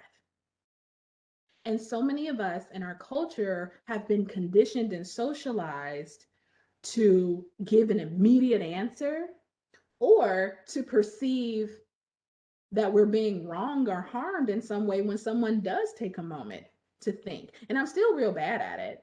You can ask my partner. When I, like, if he doesn't answer right away, I'm like, did you hear me? He's like, yes, I'm thinking. I'm like, oh, that's a thing. All right, like, come on, like, what is that, right? So take a moment, right? Breathe. And I am learning that that was hard for me. So I needed a script. And a friend of mine gave me one that's really helpful. Oh, I would love to think about that. And I've learned to say that, which gives me time. That email or that text message that comes in, pause. You don't have to answer right away. Now, I have built-in excuses called children. So it helps me oftentimes, right? Or a busy calendar that when things come, I can always be like, oh, I got to check my calendar or let me see what's going on with my family. But that is what I needed at first to help give me that space and time, right? But decline helping. No is okay. And here's the thing. Y'all ready for this one? No is a complete sentence. It does not require an explanation. An explanation is a courtesy. And I'm not saying that you never give an explanation, but it's not required of a no. A lot of us never got to say no. So when we do, we feel like we got to give the 10-page dissertation as to why, when usually that person is just kind of like, okay. And if you find yourself encountering people who are, when you start to put boundaries in place, so whether that's the no or something, and people are upset by your boundary setting, then they are usually benefiting from you not having boundaries, right? So we're not going to take boundary advice from people who benefit from us not having any. We are just going to build the muscle to continue to put it in place. And then finally, we want to decline helping people if it's going to keep them small. So sometimes people will come and ask us to do things, and maybe we won't be resentful. Maybe we'll be fine to do it, but we are helping them with the first one. They're asking for help, and we're saying, how about let's do it together? I think it's important that as we take these, we don't just start throwing out no's all casually, right? Because some people really don't yet have the capacity, capability, or confidence to do things. But instead of doing it for them, let's start the practice of doing things with people. How about you start, and when you need help, let me know. That way, it's not an outright rejection of their needs, but we're also saying that I trust you enough to build this muscle. I believe in you. And so these are 3 things that we can do to help us towards interdependence.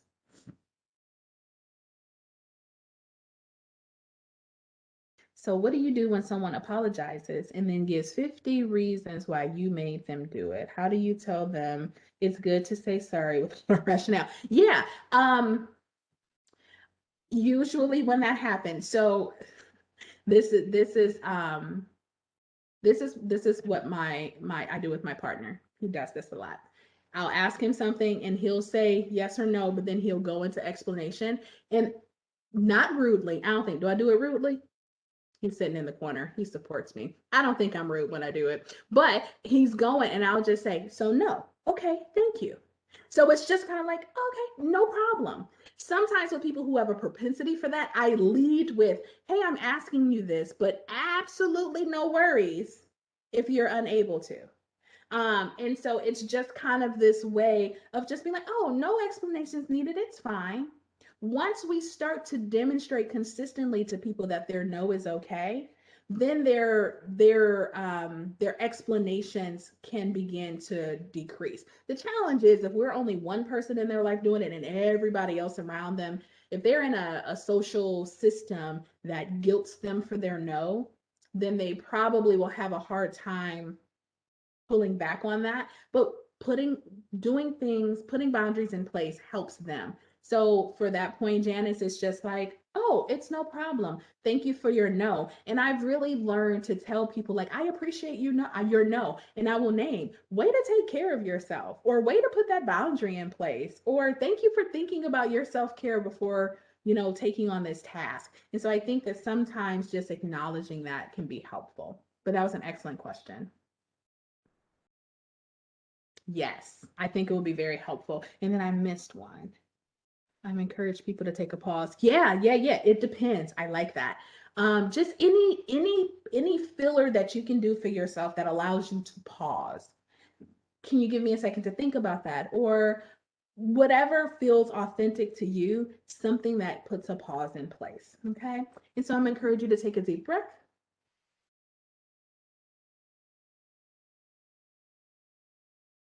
And we're going to go into our final practice, which is moderating ourselves. The thing about all the practices that I've talked about so far, they've all really been about moderation. Can we be in the middle of these practices? With moderation, it's on a spectrum like all the other things we've been talking about. On one end, it's people who are too spontaneous. They're in control of being out of control. They don't have personal boundaries. It's almost like being around people and you can feel the chaos just being around them, right?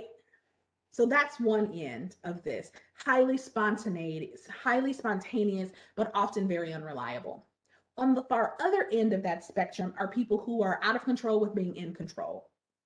Walled off, just very in control, very little spontaneity. And it's sometimes hard to connect with people like that. So often, it can be numerous reasons, but sometimes people who are too spontaneous have either grown up in an environment where no containment was put in place. And so they don't have the capacity to recognize boundaries and containment and be contained. On the other end, some people were so controlled that once they got to a level of freedom where they could move out of the box that they were put in, they were like, ain't nobody ever gonna put me in a box again. On the other end, I definitely grew up very on the other end of that. So I frequently say I grew up in a Black Baptist church. And the context I need you to understand is that on Sundays, you go to Sunday school, and then you in like a 2.5 hour service, and the requirements for me were sit still, be quiet, don't do all that moving. I almost felt like it's don't breathe, like just just sit down, right?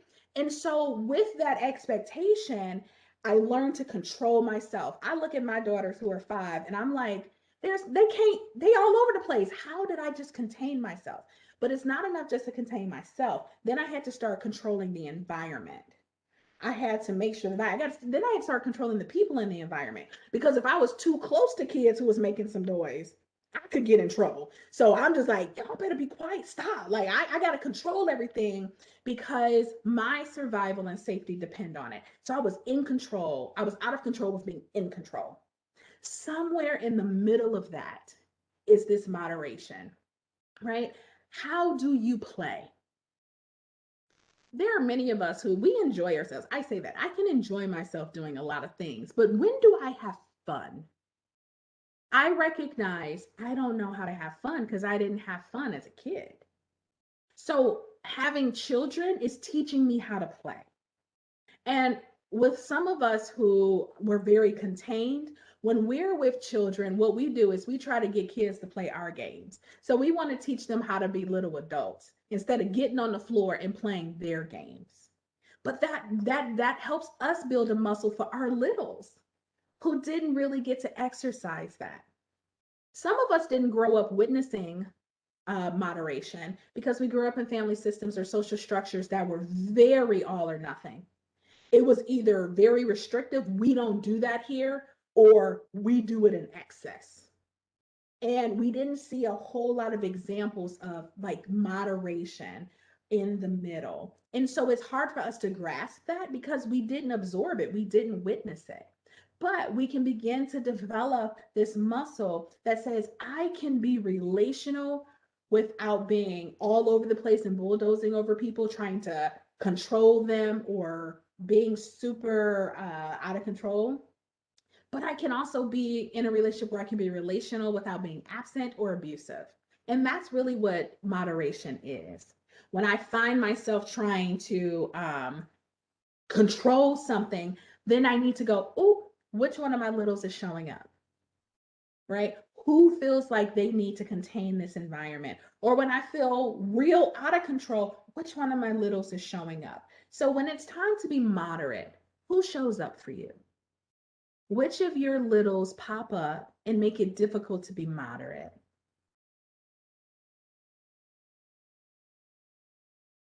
How much of having fun have we forgotten from a kid? Oh my God, me, well, I never had all of it. I think what separates enjoying yourself and having fun are 2 key elements: movement and laughter. And things that sometimes we can lean into things that we weren't allowed to do, not because they were bad, but we weren't. So for example, I definitely grew up in a don't get dirty. Like legit, my mom still has plastic on her white furniture to this day. It's 2021. I ain't lying to y'all. So that gives you like, you don't get dirty. Don't traipse dirt in the house. Don't do that. And we just recently moved. And what I make myself do sometimes is go stand in the grass without shoes and just feel the earth underneath me and know that I can clean my feet and it's okay. And I can mop my floor and it's okay. So I had to rediscover that. The question, how do we support parents who are very controlling in their sons? Well, Virginia, that's a very loaded question for our 6 minutes. However, it's an excellent question. But yeah,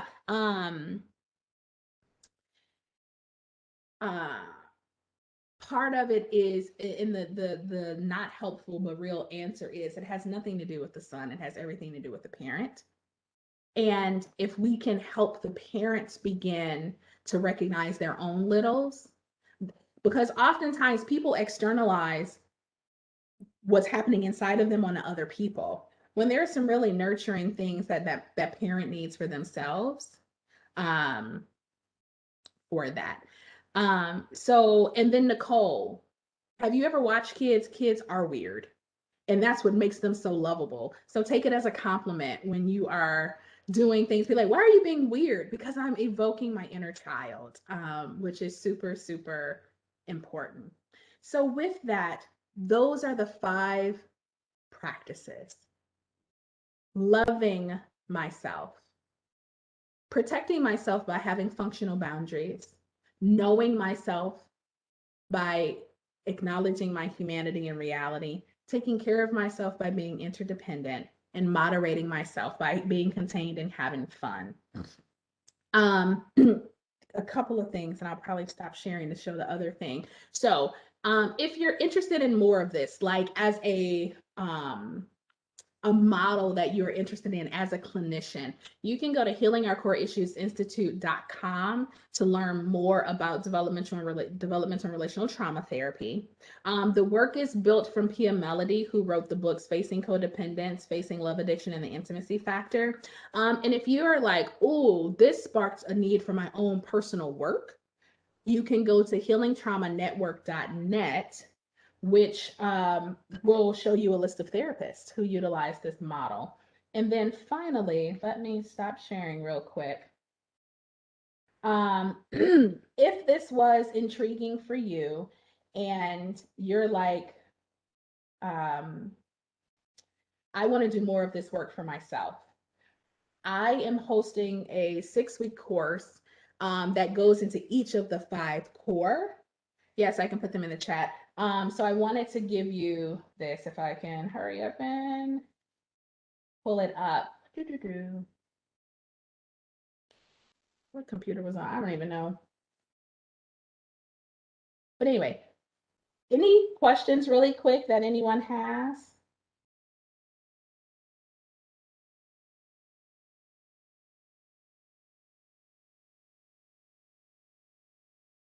Awesome. WebEx, where'd you go? Okay.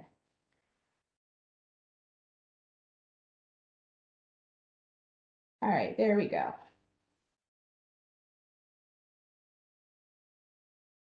That's not what you're supposed to be seeing. Well, technology is great. Okay, never mind. I'll put it in the website in the chat.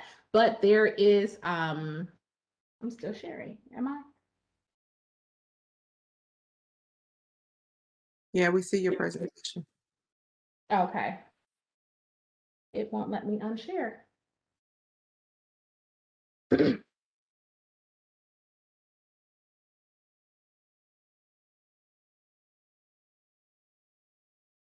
I can't make it stop, so that's okay. The 6-week course goes into each of the 5 the 5 core practices in depth. So you can find that on my website at thelaborsoflove.com under Getting Started. The name of the course is called Cultivating Your Functional Adult, and then I'll put those other 2 in there. But thank you all for your time. I hope that it was helpful in helping you expand how you think of self-care. Yes, definitely. Very, very helpful, very, very informative, and very, very relatable. So thank you so much. It was a great presentation, and I'm sure we're all going to go away with some nuggets about better taking care of ourselves today. So thank you so much for this presentation, LaShonda. So I thank everyone for coming in. We just have a few more things to go. We do have a raffle. We have a swag bag that will be mailed out to someone today. So I just wanted to keep everybody on. Gonna reveal the name. We just kind of did a chose out from our participants today, and the winner is Jennifer Michaels. We also have the link to the evaluation, just real quick. Sorry, I meant to mention that.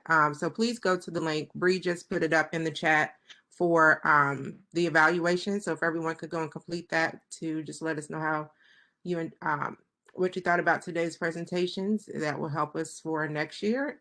But I'm sorry. So Jennifer, yes, you are the winner, and yep, glad to see you're still on. So if you could email Bree or myself. Bree, could you put your email so she can send you her information, or you may already have it actually. Yeah, so I can reach out to Jennifer.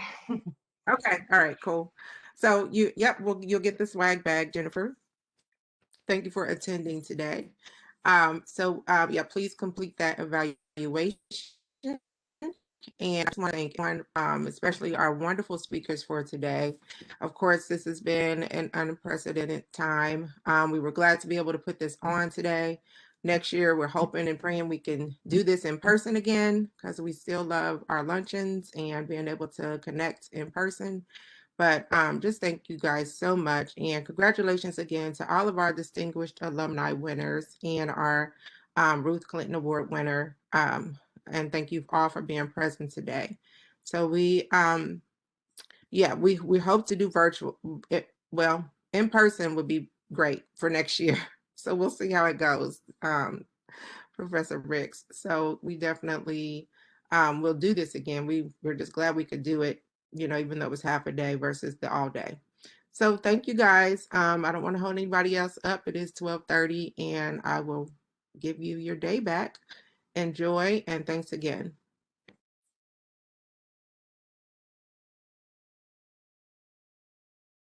Thank you, everyone. Bye, everybody. Good to see you. Bye, Brandy.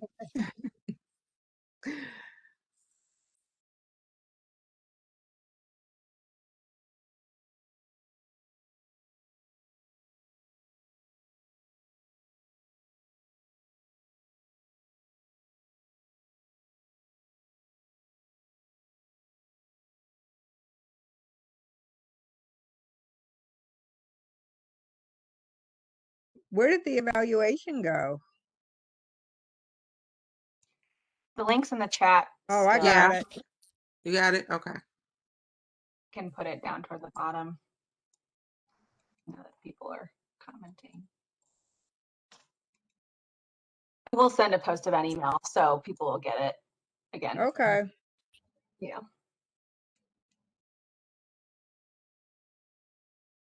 Perfect. Well done, team. We weathered the storm of tech issues and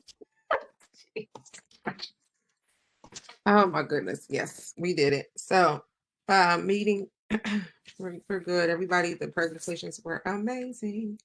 So yeah, excited. awesome. Yeah, great job. Yeah, so I'll follow up. Good. I was gonna say I'm running out. I gotta get to the office. Cool. Yeah, I'll follow up with LaShonda and Kevin this afternoon about like invoices and payment and all of that. I need to see what we had agreed upon. But yeah, I'll do that and then I'll work to send the post event email. That'll probably go on Monday just because I still need to get it like approved and everything. So okay. And I'll reach out to them to get their slides too, so we can attach that.